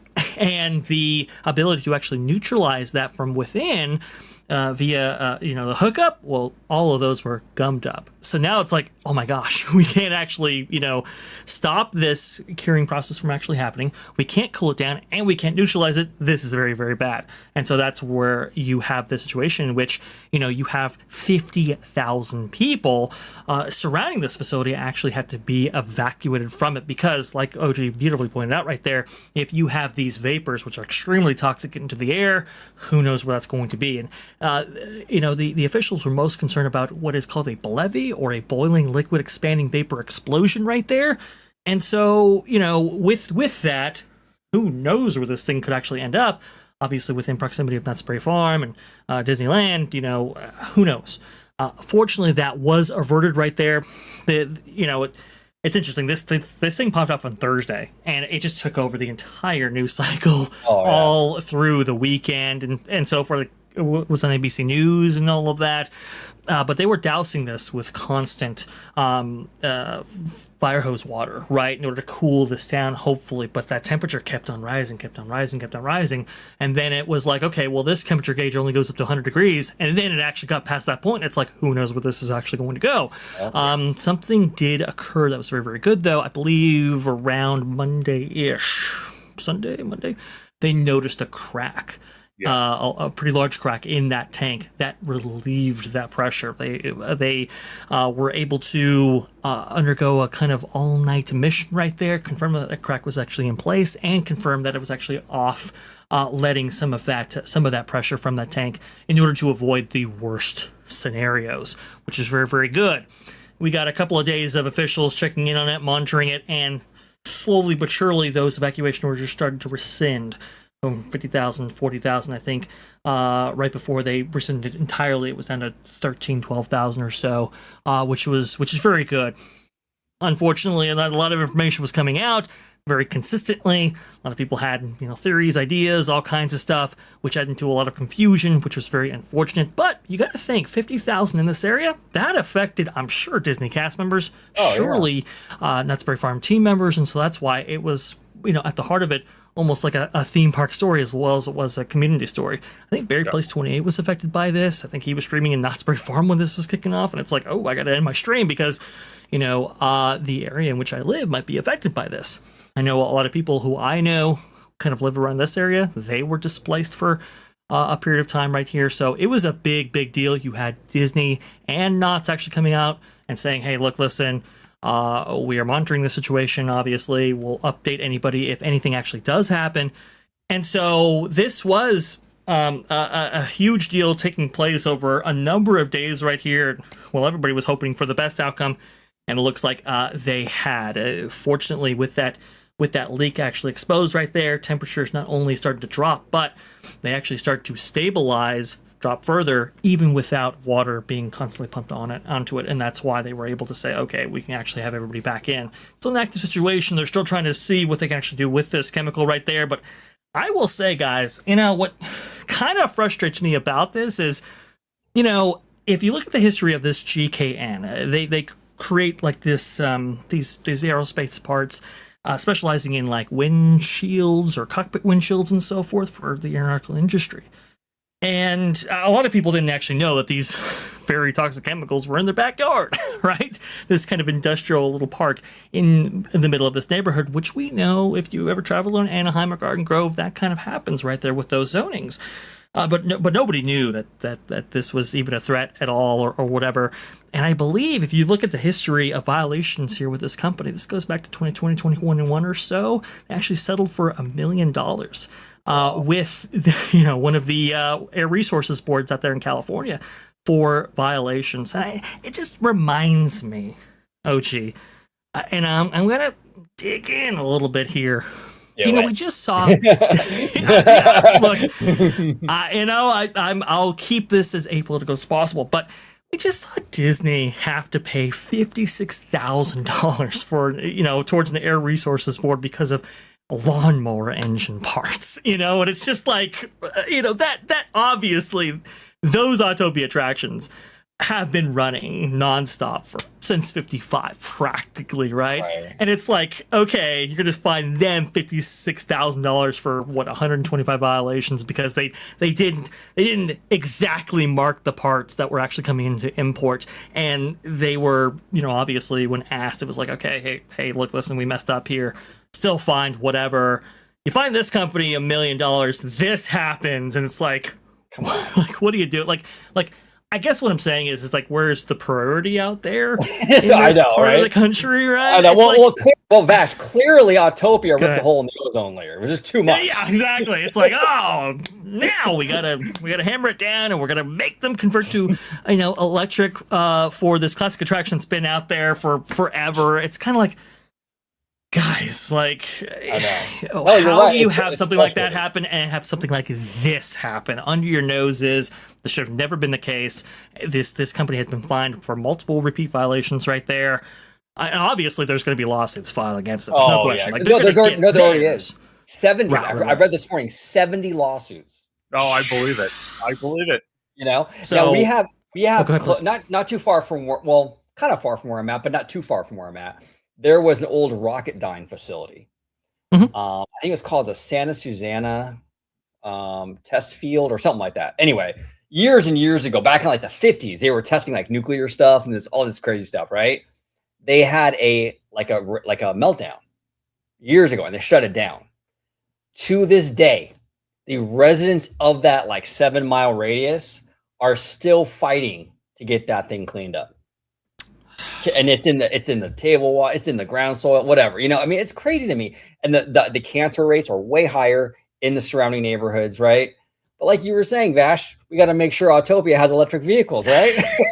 You see, that this is what irritated me. And we had a couple of ecological crises in the Southern California area during this kind of a very hectic Memorial Day weekend for the Southern California region.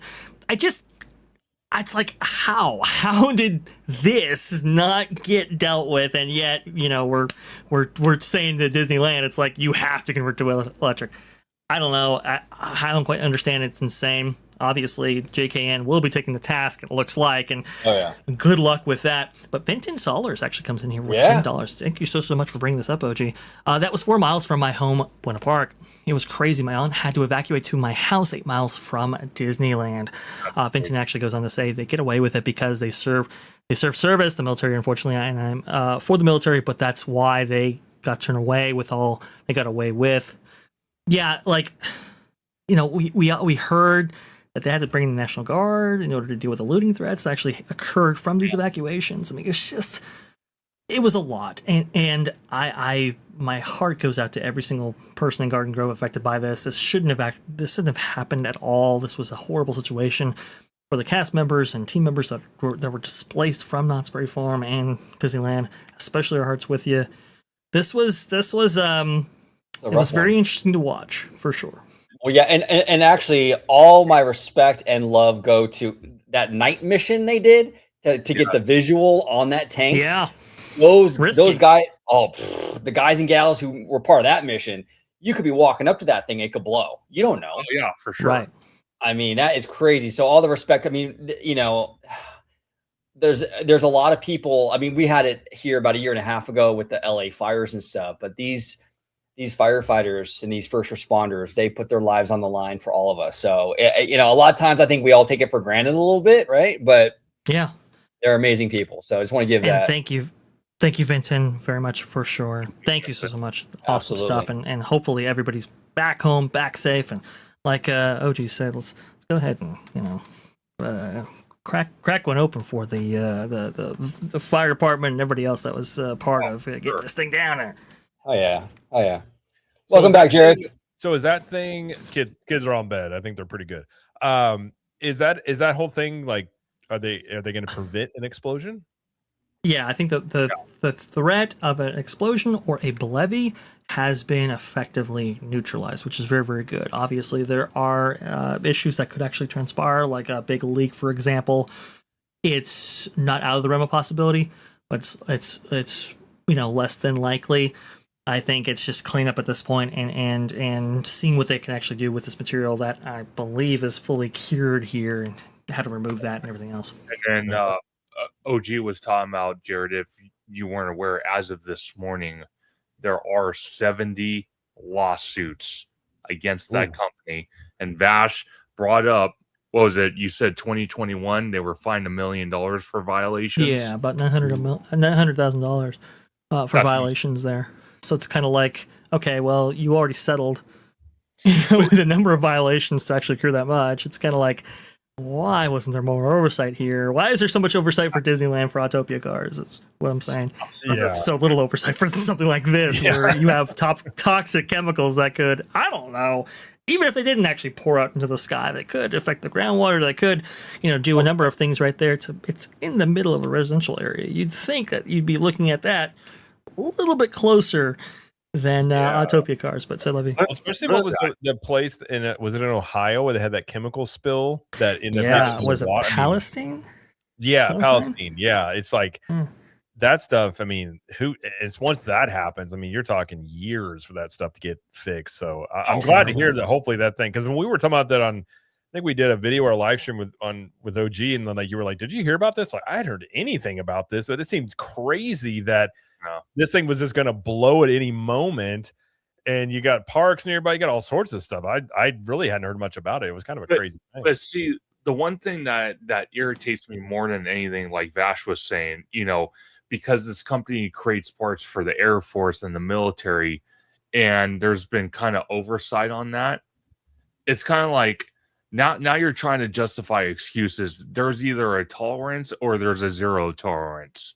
Right. It's like, if you have the audacity to sit there and find Disney for Autopia, but yet you find this company almost $1 million years ago, and it's had repeat violations, and you still leads up to this, and obviously, you know, it's a bigger story now, but it's just the mere fact that you're kind of twisting the rules to justify, you know, the products they make for, again, military, aerospace, so on and so on. It's like, why is there all this justification? There's either rules or there's no rules.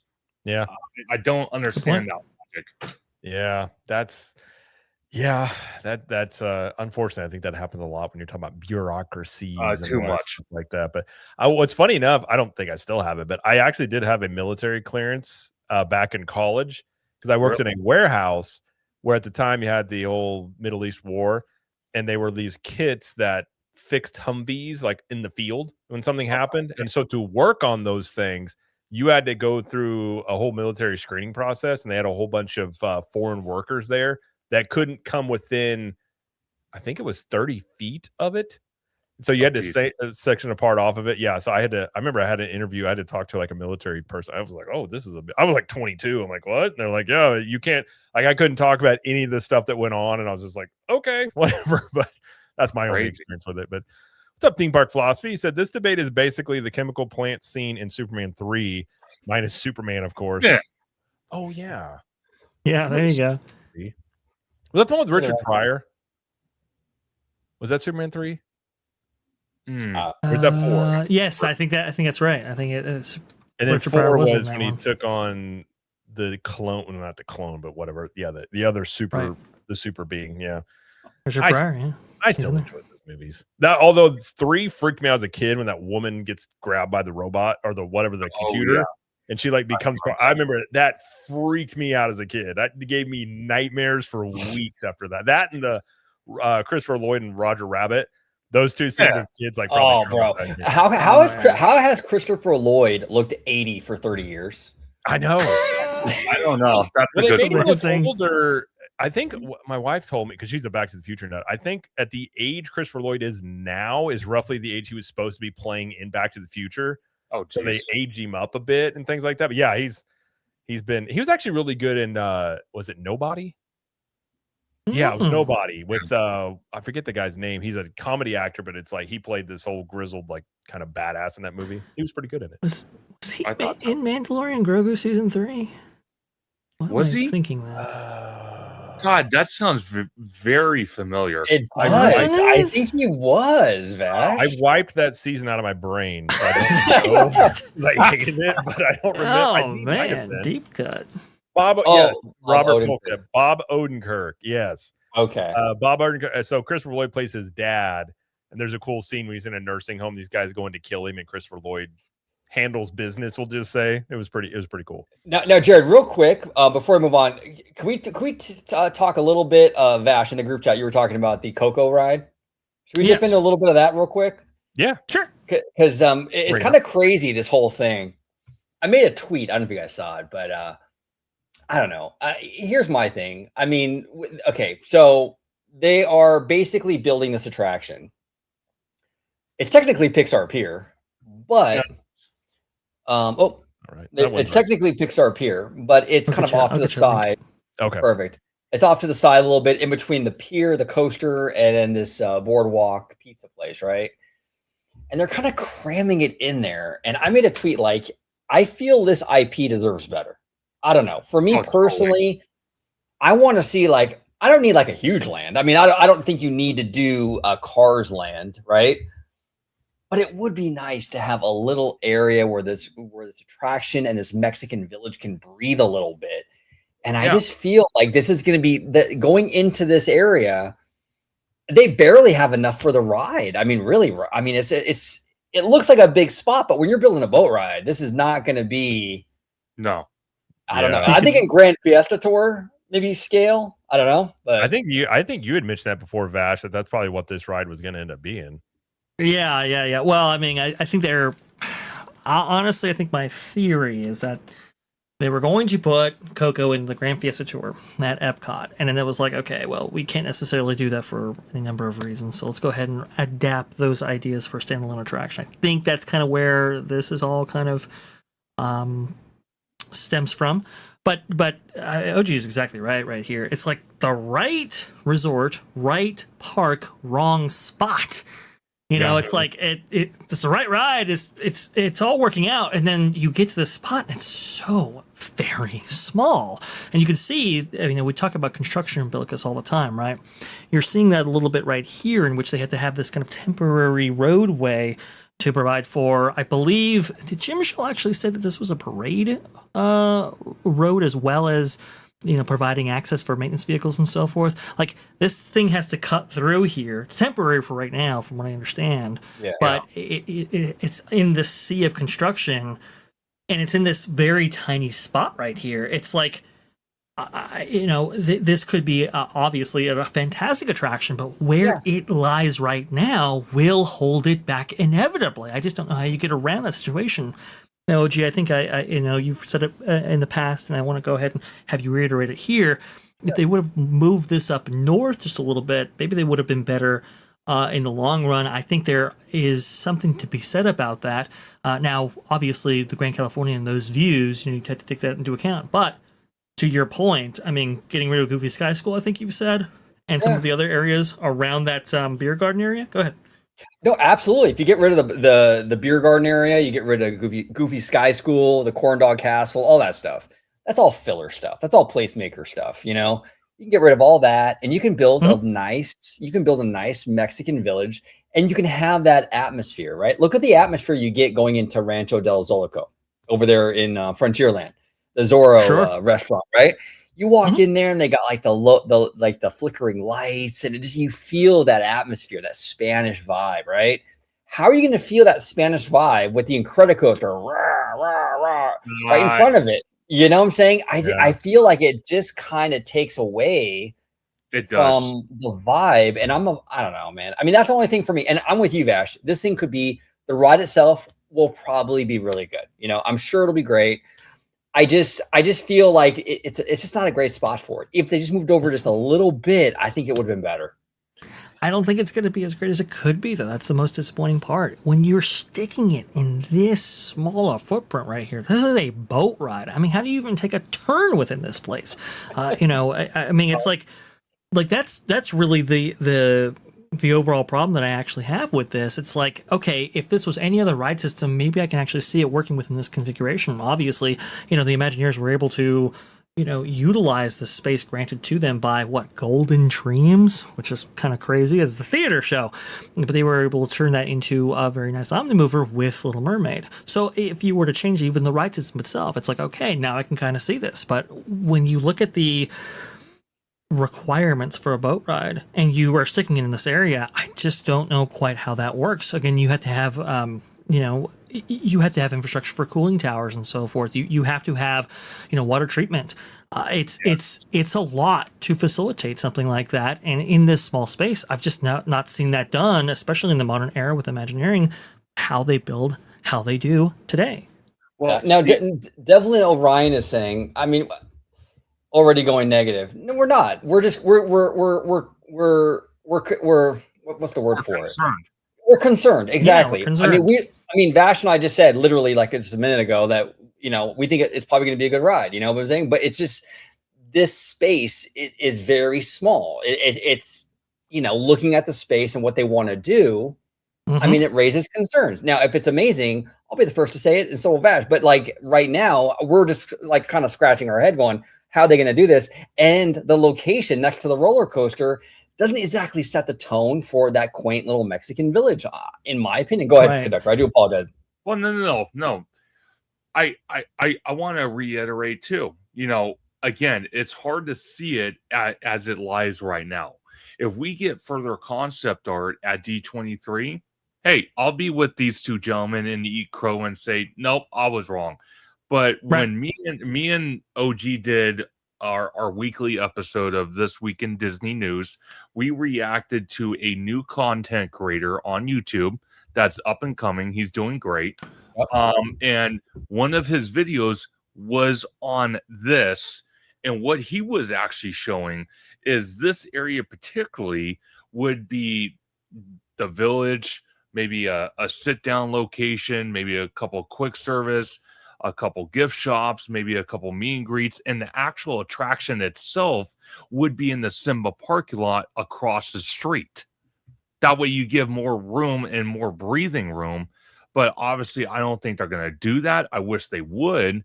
But for right now, this project, at least for me, this project and Avatar, I have a lot of question marks about, which I'm hoping at D23 they can further clarify that. Because I think right now it's the Disneyland Resort, Vash. I will have to say the Disneyland Resort is like a giant puzzle piece compared to its sister counterpart in Orlando, where they could just stick anything anywhere and say, hey, we're building it. We're not going to have issues. This is the layout. That's it. This is like, it's almost like a mind game. You have to shovel things around to make it work. Yeah. I mean, so yeah, the blessing of size, right? Where everything's kind of spread out and you can kind of be a little bit more choosy where everything goes, although some decisions that Disney has made in that regard have been a little bit questionable. But we'll see. We'll see how it all ends up in the long run. When it comes to this project right here, you got to think, right? If you have in the release concept art that they've already released already, right? They show the kind of Mexican Village entryway next to the coaster. Now think about it. And whatever's in that entryway, whatever's in that plaza right there, will be in the shadow of an active coaster right there. And if you've ever been by Incredicoaster, it's a lot of sound, and it might take you out of that element right there.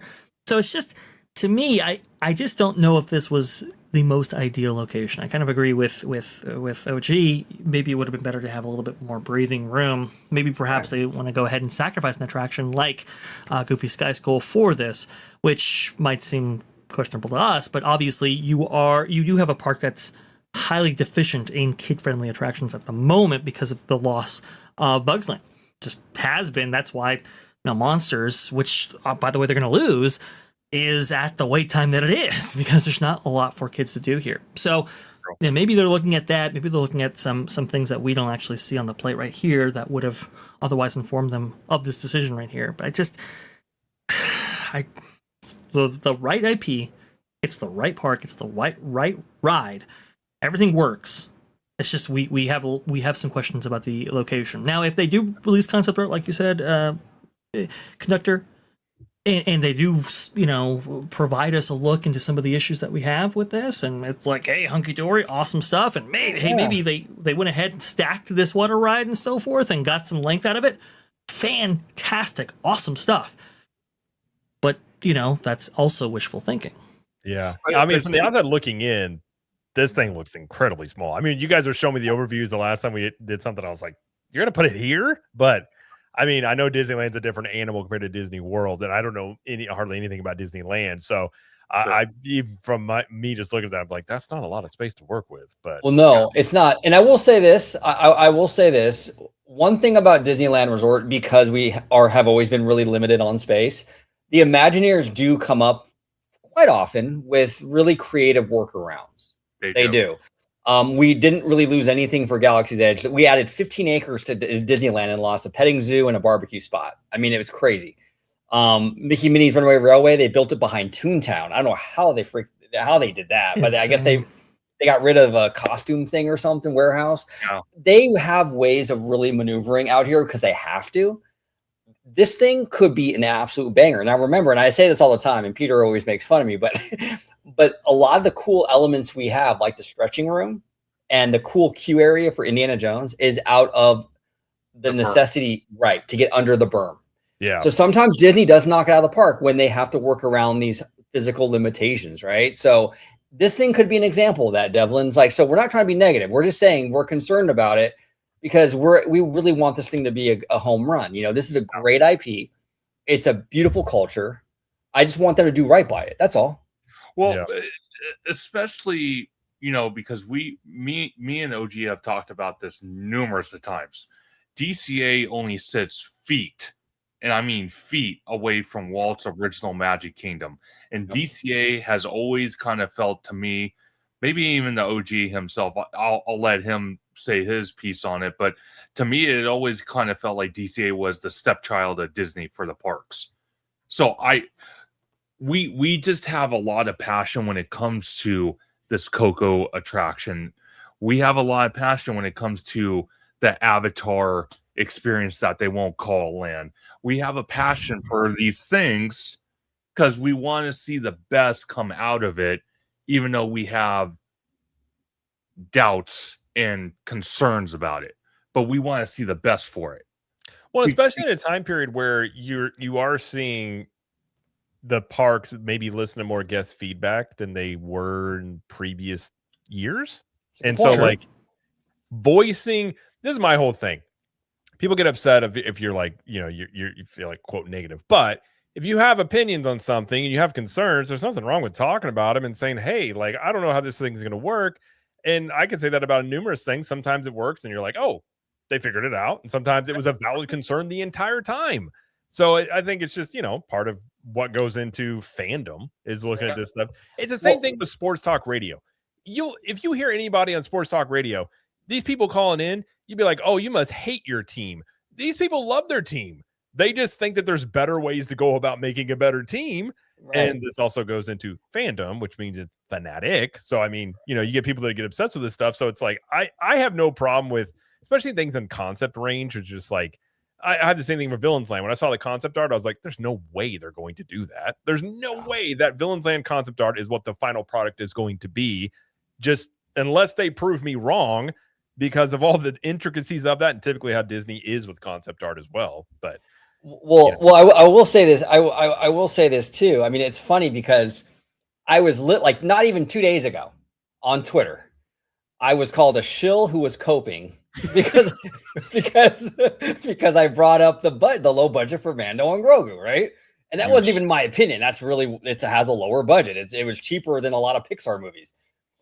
And then now you're too negative, OG. It's like, you just can't win. And you just gotta say how you feel. And some, it is what it is. But I do want to thank Vinton for gifting 2 OG55 memberships.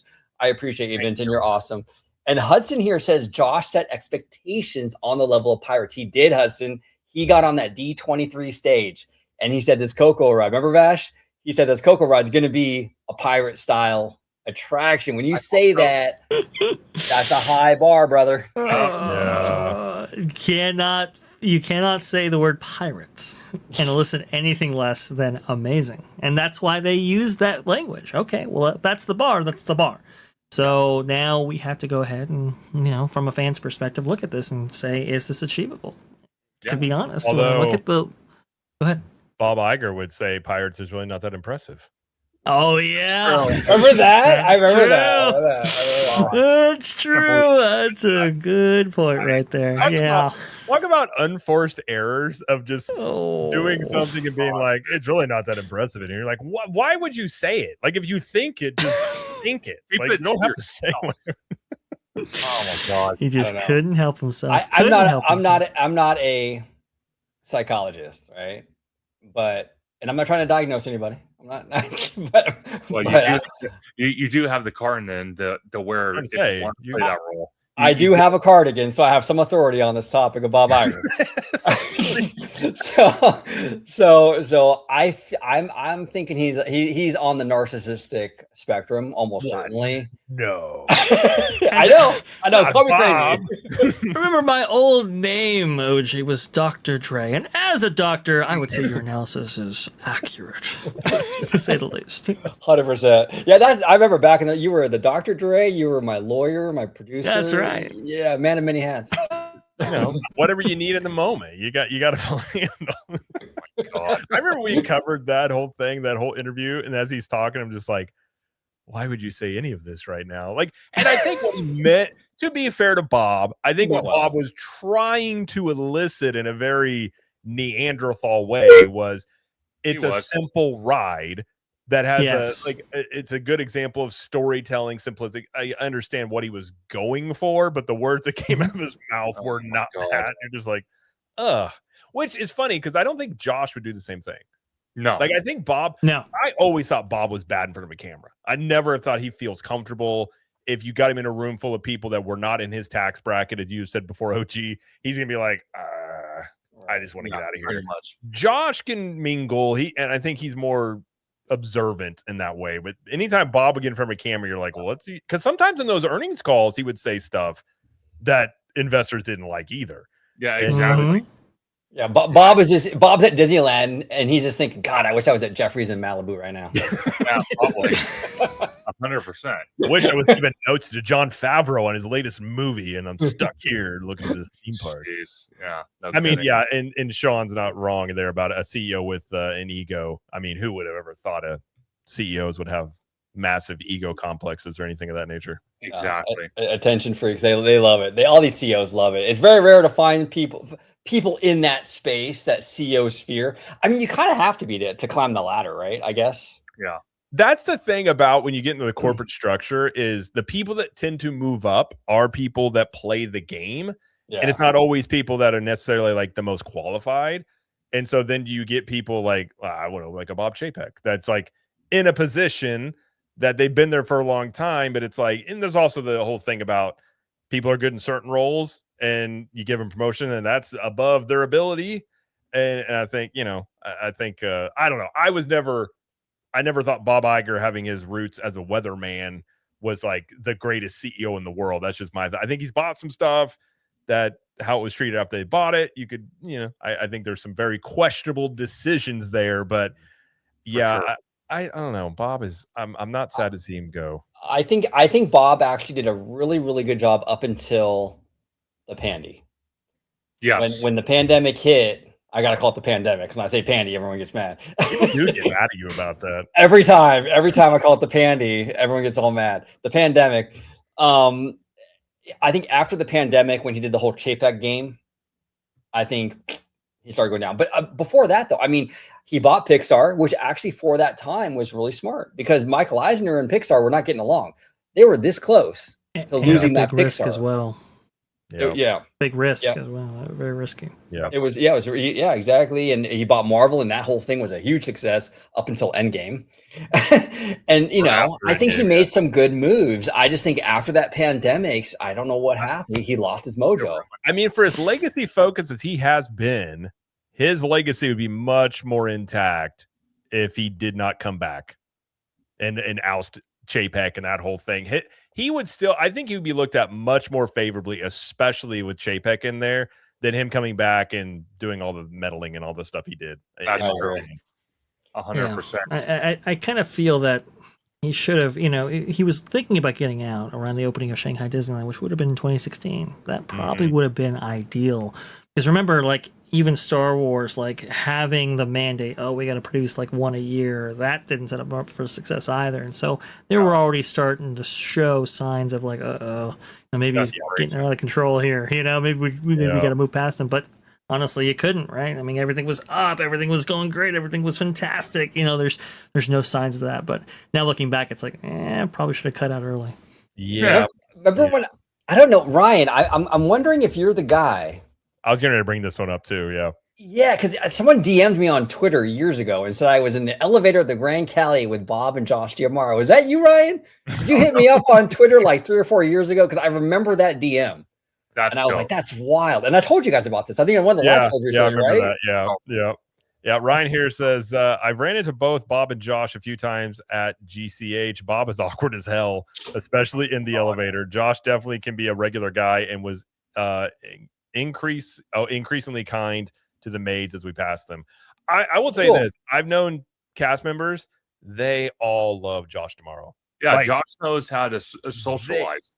They love him. And like I told you guys before, I've talked to him. I remember Mickey Minnie's Runaway Railway opening day. That guy has an ability to, when he's talking to you, it's like you are the only person that we are having a conversation, it's just you and I, and you're just like, this dude. Yes. Yeah. Eye contact, but not too much. Like, if it lingers, you're like, what's going on here, Josh? Like, you I'm here with my family, for God's sakes, Josh. I mean, yeah. No, but I will say this too, in terms of like him being really respectful to the service workers and the housekeepers and what have you. I think that's awesome. Because that's actually a big indicator of someone's character. When I'm at a restaurant and I see someone like giving the waitress a hard time and stuff, like unnecessarily, I'm like, okay, that's a scummy person, that's a big like red flag for me personally. Or like in the drive-thru and you see the person in front of you like screaming and yelling at the worker. It's like, come on, it's a minimum wage job, like layoff. You know what I'm saying? So And also, the fact, don't yell at people that touch your food. That's a really bad idea. well, yeah, exactly. That too. That's just not a good idea. We do have a 5-year from Philip meets K-Fam. I think I got that right. 1186 for $5. Thank you, Philip. He says, do you think Express is permanently gone from Hagrid's or coming back in a different way in the future? Like we said earlier, I think it comes back. I mean, it eventually off of it will lag for whether that's just out of age alone or that there's other things that open. You've got, Pokemon coming to Lost Continent. You've got the Fast and Furious coaster in the other park. I have a feeling there's going to be something else maybe announced for Islands if I were to guess. So I think you probably see it back on Express Pass within, I think, easily 5 years, but probably you're talking 2-3 years maybe. It'll make its way back. And somebody also have ask, Express now, right? Yes. Well, and somebody asked earlier, it was MN Stars 5 who says, do you think Universal is going to eventually get rid of the unlimited Express for the premier hotel guest? I don't, because of the contract, which actually the question about the Express now is they have that contract with Lowe's with those 3 hotels that have that. I believe they renewed that sometime in the recent past, and I don't know how long it's for, but it's pretty ironclad. So I don't think you're going to see that go anywhere. Now, I don't think it expands to other hotels, though. Like, I don't think Helios is ever going to get it and things like that. So I think it's going to be at those 3 hotels. Excuse me, even as in the future, as Universal builds more hotels, I don't think it's going to be tied to the Express Pass as part of it. Unless they amend that contract, which they could. But as it stands now, I don't know if they will do that. And we do have a 10 here as well from PR Burke 1. Thank you. I said, what inspired each of you to care about Disney in the first place? For me, it was Walt's balance of past and futurism and the attention to detail, monorails, trains, and water bridges all together. That's a great question. I'll say for me, it was my wife. I went to Disney once as a kid. I was in 8th grade. I liked Universal more at the time, but I was like, my brother and I kind of aged out of the whole little kid Disney stuff. Yeah. My wife has been going to Disney her entire life, and she kind of hid it from me a little bit while we were like dating and engaged.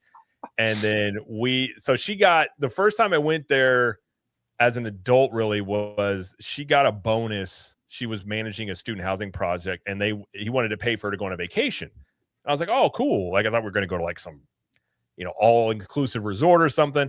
And she was like, I want to go to Disney. And I was like, okay, like I got no say in this. So we stayed at like All-Star Movies, and I was like, it was a lot of fun. Like, you stayed there, it was all planned out. And then we went a second time, I think it was for our 5th anniversary, because I was like, well, we had a good time. Let's just go back and do that. And then after that, I was like, okay, this is really fun. Because I'd never seen that side of a theme park where you're staying on property, like you're doing all this stuff, you're in the bubble. Yeah. I was like, this is pretty cool. And then eventually that became more, you get involving Universal as well. And then once I got into Disney, then I studied a lot more about Walt. And I love the history of Walt and how it basically was like impossible for him to do what he did. I mean, there's really no reason as to why any of this worked. I mean, the feedback he got, this dude should have stopped decades before, but he just kept going. And so it kind of evolved from there, but I will give my wife full credit for me getting involved at all into theme parks was solely because of her.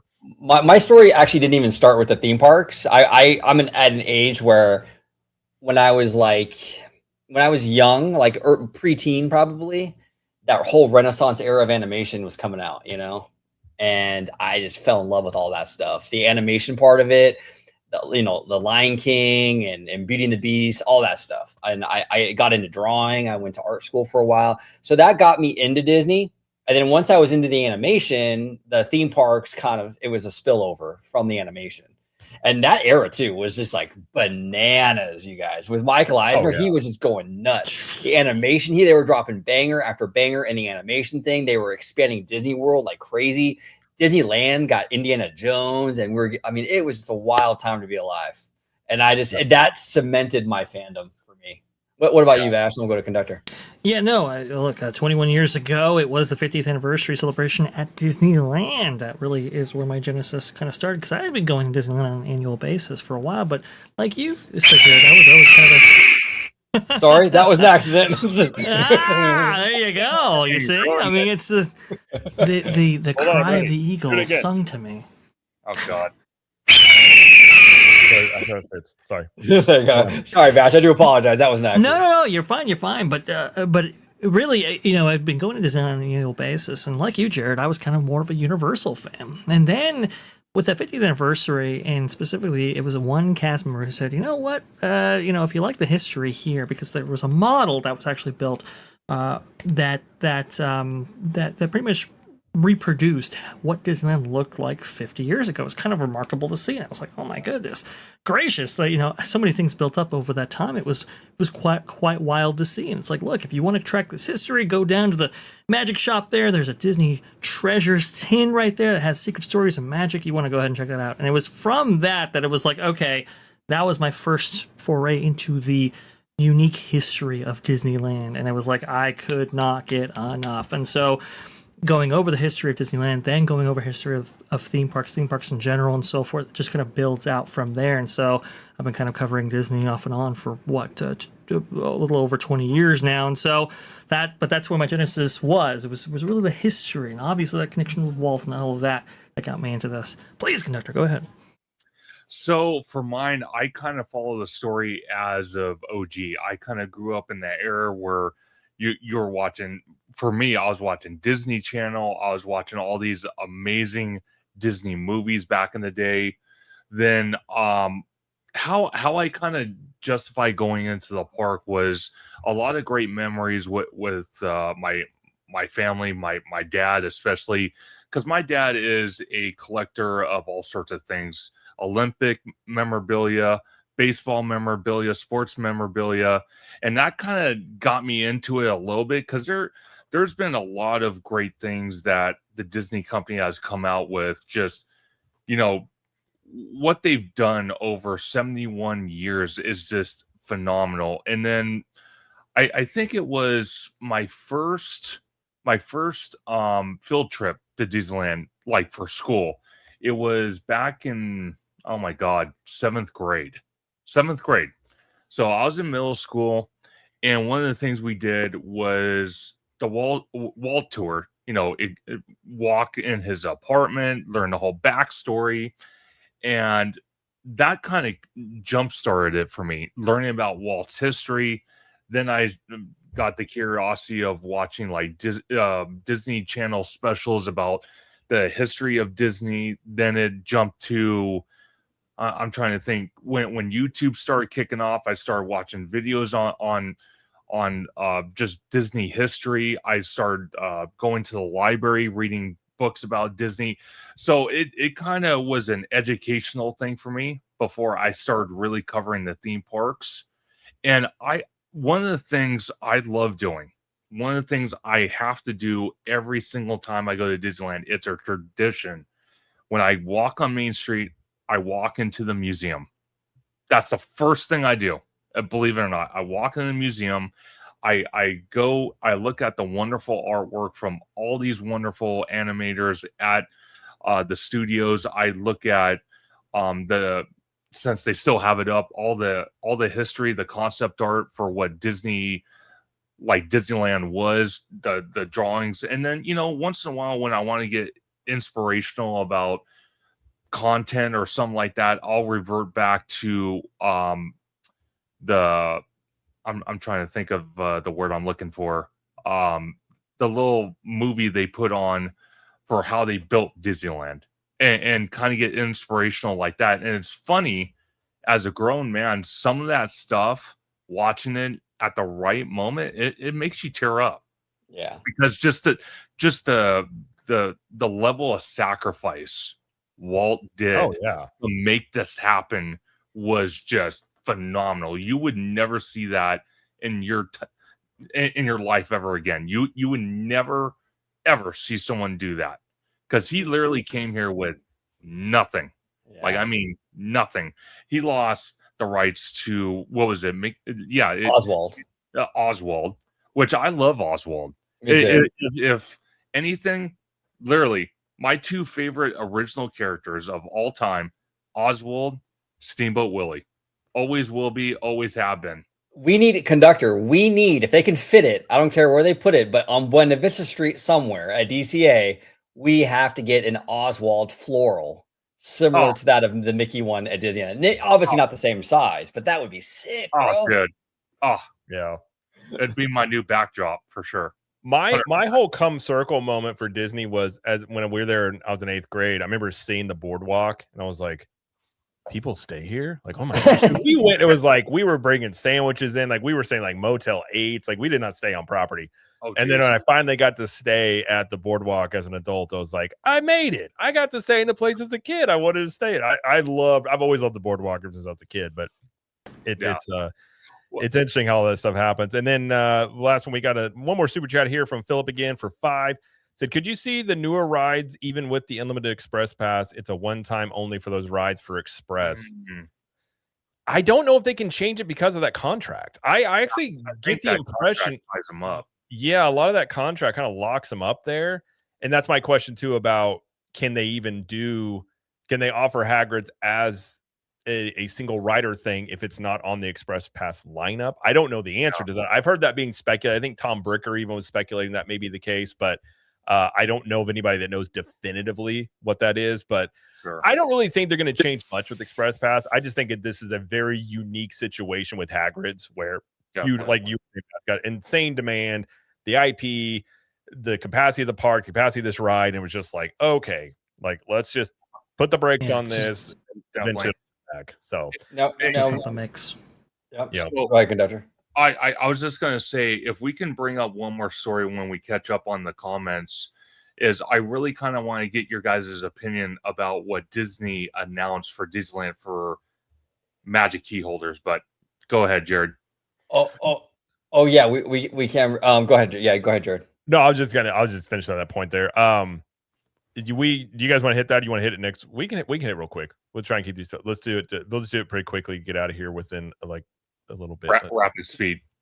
Mm-hmm. You guys have a link for that? I do. I believe who has that? That was well Vash is getting that. IQ. Yeah, Theme Park IQ. Well, Vash is getting that. John Make It Rain says he hopes that Josh makes some wild announcements at D23. Conductor and I will be there, boots on the ground, this D23. Yeah. That's going to be interesting. I don't think there's going to be wild announcements though. I think there's going to be a lot of updates. A lot of updates. Yes, I agree. Yeah, I agree. If I were to guess, although he may want to make a splash, given his first one, he may have something up his sleeve. Maybe. You never know. But okay, links right there. Yeah, there we go. Thank you, Vash. This from Theme Park IQ says new Disneyland Magic Key renewals between May 27th and May 26th of 2027 now include a Disney dining card. If you're in the Inspire level, you get $100, Believe $75, Explore $50, and Imagine $25. And I want to bring this up because I don't think I've ever seen Disney do this.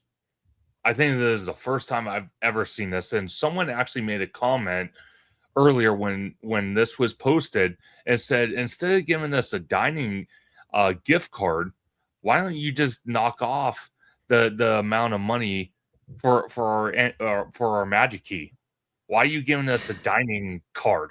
Well, there's a reason for that, because previously they did actually in the history of the annual pass holder program. In years past, they actually would discount slightly. I mean, very slightly, like 5% or maybe at max 10%. But that was years ago. If you renewed, and that was the way to incentivize you to actually renew your pass. And the reason why they're doing a dining card is, well, that's internal Disney currency, right? How they actually total up those revenues. I don't know if they're still doing that, but it's kind of interesting. Rather than making less money off of it, they're giving you a new way to spend potentially more money, and that's kind of why they're actually doing this. But incentivization to get a Magic Key, I don't think they've ever done that in the Magic Key era, which makes this very unique. We also saw, and I provide you another link there, Jared, if you want to go ahead and bring that up, we saw the calendar actually be wide open for the remaining month of May, obviously. But I mean, if you look at June, if you look at July, if you look at August, it is wide open. I don't even think there's a Saturday selected, which if you've been keeping track of this, and Jared, you might not be too familiar, but usually those Saturdays are gone for weeks on end. And in this case, they're actually wide open. So it would seem to be me that they have heard the feedback from pass holders in that it's like, look, listen, I want to get out of the system. I can't get reservations and so forth. This is, laborious and all of that. But what have we seen? We've seen the ability to actually make your reservations within the app, right? That was actually debuted for the first time in 6 years. You can actually make reservations within the app without actually going to an external like web portal or whatever. That was just included, and that was just a couple of weeks ago.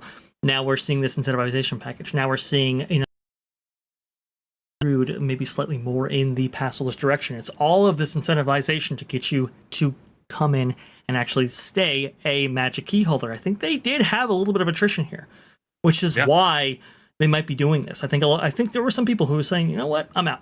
Because honestly, when you look at Disneyland Resort, it's going to take a few years for Avengers Campus and those attractions, Infinity Defense and Stark Flight Lab, Coco and Avatar to actually crop up, right? It's going to take a while for those things to open.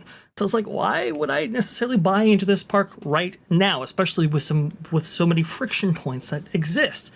What did Disney do? They eliminated some of those friction points, and now they're incentivizing you to actually stay. We'll see if it works, but it's very interesting to see all this. It is. And Conductor, we did a video the other day. We got some heat for it, but that's okay, right?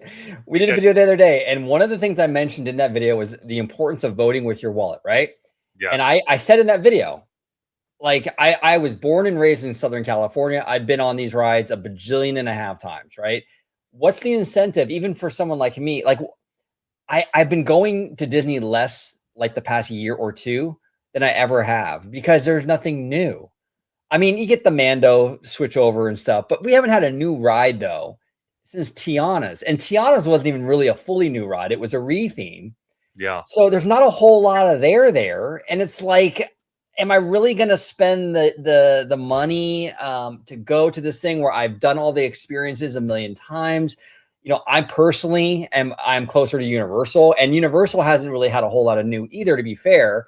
But for me, it's new because I never used to go that much. You know what I'm saying? So it's, but yeah, I mean, I think people are pulling back to your point, Vash. I think they are. It's kind of similar. They also added the whole reservation stuff for Disney World at the same time they added for the Magic Key holders for Disneyland. Now you can do that inside the app too, which means none of that's going away anytime soon, unfortunately.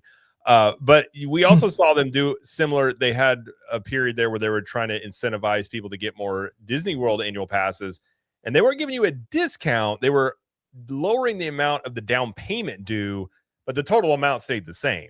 And I think you're seeing it's a good microcosm probably, and I've alluded to this, of like, what does Disney do if they hit a point where these day ticket prices have gone above what people are willing to pay?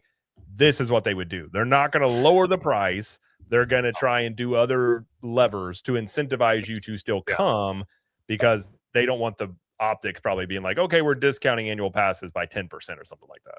Yeah. Go ahead, Conductor, please.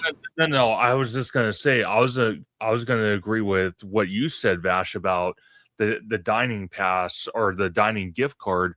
It incentivizes you as the consumer to use it in the parks and spend more money on top of it instead of giving you a discount for the Magic Key. So it makes sense on the direction they're going.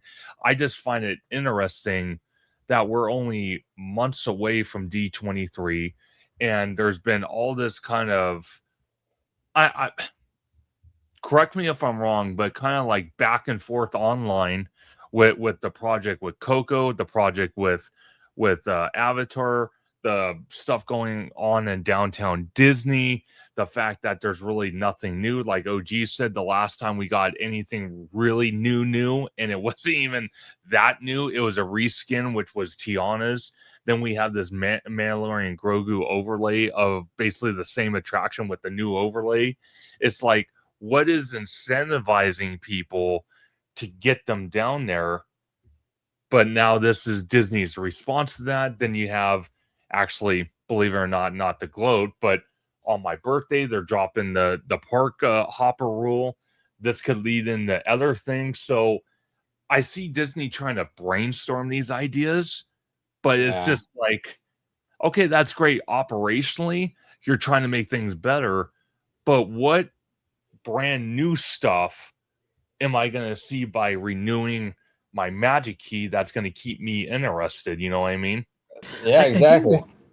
I do wonder too if there's some more macro issues going on here. Perhaps they're looking at the economy. They're looking at the Southern California market and seeing like, okay, well, what will it take for people to stay on with rising gas prices, with higher inflation, with a higher cost of living here? Because obviously, I mean, this, if you're paying $2,000 a year for a pass, it's pretty easy to say, you know what, we're not going to do it. So maybe they're actually looking at those as well, looking at the levers to see what they can pull. Like you said, Conductor Jared, what would that look like? I think we're kind of seeing that. We also haven't seen them actually turn off magic keys for a little while, which I thought was very, very interesting. Yeah. Perhaps they're leaning on the pass holders for the summer season, which is why we see so much availability right here. They want to keep people on the system. Going to be interesting to see what happens at the later point in summer, around that D23 period right there. Remember, August, September, July-ish is when they kind of start shutting that off in preparation for the holiday season. Mm-hmm. Do they do that this year? Not sure, but that's going to be very interesting to watch as well. Yeah, definitely. And Yeah. I do find it interesting when Jared brought up the calendars from Theme Park IQ. The one date I thought would not be available in August is still available, which is D23 day, which I find very, very, very interesting because usually that day's gone. So it's like, okay, that's a little bit of a question mark itself. Well, all of this is kind of interesting too with the timing, right? Like, because I think in June, that whole like 11 a.m. thing is going away, right? Yeah, on So, the 9th. Yeah, so it just seems interesting how they're just really making a lot of changes. So I don't know. More incentivization. It's what? I'm sorry? More incentivization. Right. yeah. Yeah, exactly. Exactly. Now, I do want to bring up one comment. We woke up whatever works as child. Oh no. So I think we're gonna switch to ASMR mode, everybody. And we'll whisper so we can get the kiddo back to bed. I'll be like a pilot. Be like, if you guys are wondering what, Just start talking really. I won't though. Well, hopefully your child went back to sleep. That's terrible. Maybe turn the TV down. But Sorry, but whatever. Yeah. ASMR creeps me out. I'm not gonna lie. If I hear ASMR, I'm always like, it's the same thing when you hear the influencers. They do that. I don't know why. But when influencers do this thing, it enrages me. I don't know why. It'll just be someone be like, I got a new product, and I'm like, I hate you with every moment. I don't know why it enrages me so much, but the same thing is like when you get those videos, they're like, I went to Disney the other day. I'm like, just speak into the microphone. Like, why are you whispering? Like, it's a secret. I don't like. If you tell me a secret, I have to try and that's too much pressure. I don't do that. That's it's too much on me. But it is kind of a weird. Would you call it a genre? I guess. Yeah, it's definitely I don't get it. I don't know. I don't really get it. But you're right. This noise, whenever they do the old, the tapping, it's like, oh man. Like I can understand some of the stuff maybe, but like the tapping is annoying. Yeah. If I ever do that, feel free to just flame me. Just be like, you hypocritic son of a gun. I'd be like, fair enough. I'm waiting. I'm watching all of it. It won't be in front of your viewers, but your private chat will blow up. Oh, you can do it for the listen. You can call me out publicly if you'd like. It's totally cool. If I do it, you let me know. But we are up over the 2-hour mark here. It's been a really good show. We had a ton of stuff to talk about. We actually left a lot on the table. So maybe next week we'll get to some of these stories, or there'll probably be some new stuff that pops up next week. But we are going to get out of here because it's getting close to my bedtime out here, and I'm looking forward to eating some food and going to bed. But before we get out of here, first off, I want to say thank you to the chat. You guys have been awesome. Yes. Thank you for the super chats and the memberships and just the interaction. I got Juliet that started out, Voot, Kiki and Luca, Longrua, Vinton Solar, Philip had a few super chats, PR Burke. So thank you guys very much for your support and interaction tonight.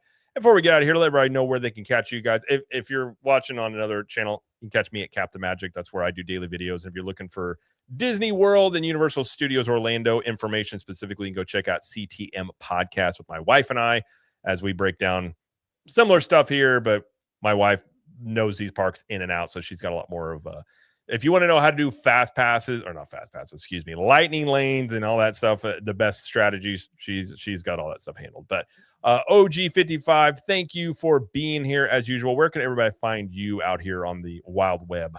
Well, you can find me. No. Our outro is all ASMR. It's all ASMR, baby. Thank It's all you, Orange ASMR. Grove, for being here. Where can they find you on the internet? You can find me. No, you can find me right here on YouTube, talking with these fine gentlemen all the time. Conductor, Mr. Vash Sky, Jared. These guys are on my channel all the time. We talk theme park, studio, corporate side, all that good stuff. We have a great team, and so check us out. Also, Instagram, Orange Grove 55, and on X, Orange Grove 55. Absolutely. And Mr. Vash Sky, thank you for being here as well. And where can everybody find you? And I'm looking forward to your live stream on Saturday, because that's a topic. Yeah, absolutely. It's going to be Very really, really good. Can't wait. Yes, live stream on Saturday. That's for the Vash and Vixen show. That's for the Sky Watchers out there or the members. Become a member today. Only $3.99 a month, or $2.99 a month, actually. Very affordable right there. But we're going to be talking about UFOs, Disney's connection, and the special on UFOs they wanted to do in the 1950s, were perhaps denied by the U.S. government. It is crazy right there. Also, too, tomorrow we're going to have a brand new show of more theme park related content. So if you like any of the conversations you have here, fantastic, because we're going to have so many more of them there. That's going to be on Vash Sky ParkCast at 6:30 p.m. Eastern tomorrow evening. So that's going to be very, very cool. Definitely come on over there, join us, and thank you so much for having me on this amazing stream. I don't know. It's so unsettling when people do it. I'm just like, oh gosh.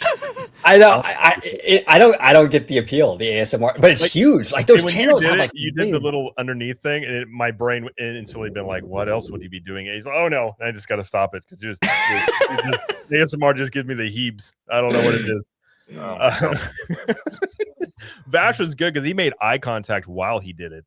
Oh yeah, That was I don't know if I could do that. oh, like he was It's weird, doing it on his right? own. you got it, man. You got it. You got to keep the eye I've contact. got that teleprompter right there. Just I can keep my eyes right on you.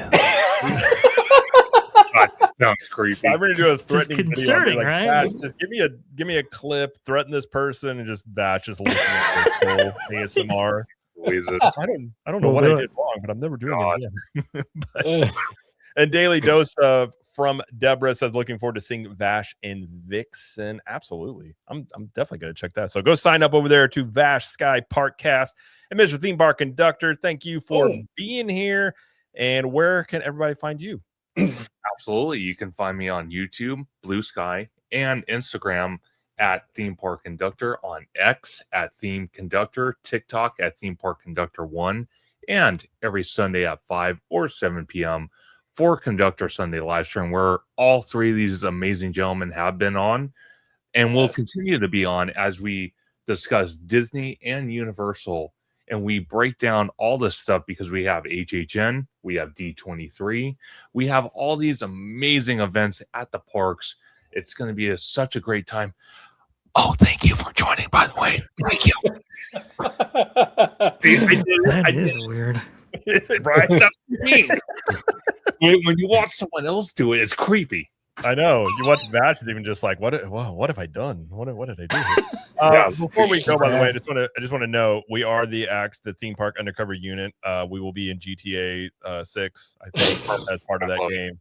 So if you want to know, I like Vash looks the coolest out of anybody to do this. He's got the Yeah, you think so? I think think the cigarette just lets you know, like, there's a little bit of like, I don't really give a damn, like I'm closer, I'm getting out. I don't know how this mission's gonna go, but you know what? We'll see. I love I'm it. ready for I love business. He's got those right the there. handcuffs are ready to go. They're not even cuffed. He's just like, I'll cuff you up right now. I'll get you. it. But, all right. I do not smoke regularly, but for that one moment right there, Jared was like, we got to get the shot. And I was like, okay, well, you know what? This is the one time I'm ever going to smoke. You don't have to so inhale. Got the Just shot. gotta it just looks cool. You know what I mean? So Right. I'll throw a conductor in one of these and see what we get. Maybe tell them to do an ASMR version. We'll see what it does. Oh, Makes it God. look so creepy. No, God, no. As long as you have that eye contact, you're good, you know? Yeah, I just got to make intense eye contact. But thank you guys all for being here. Yeah, thank you. Thank you for being here on the live stream. We're going to go. We'll be back next week. Keep your You're welcome. Hopefully sleep well. Night night. Bye. No, I'm creeped out. I'm dying.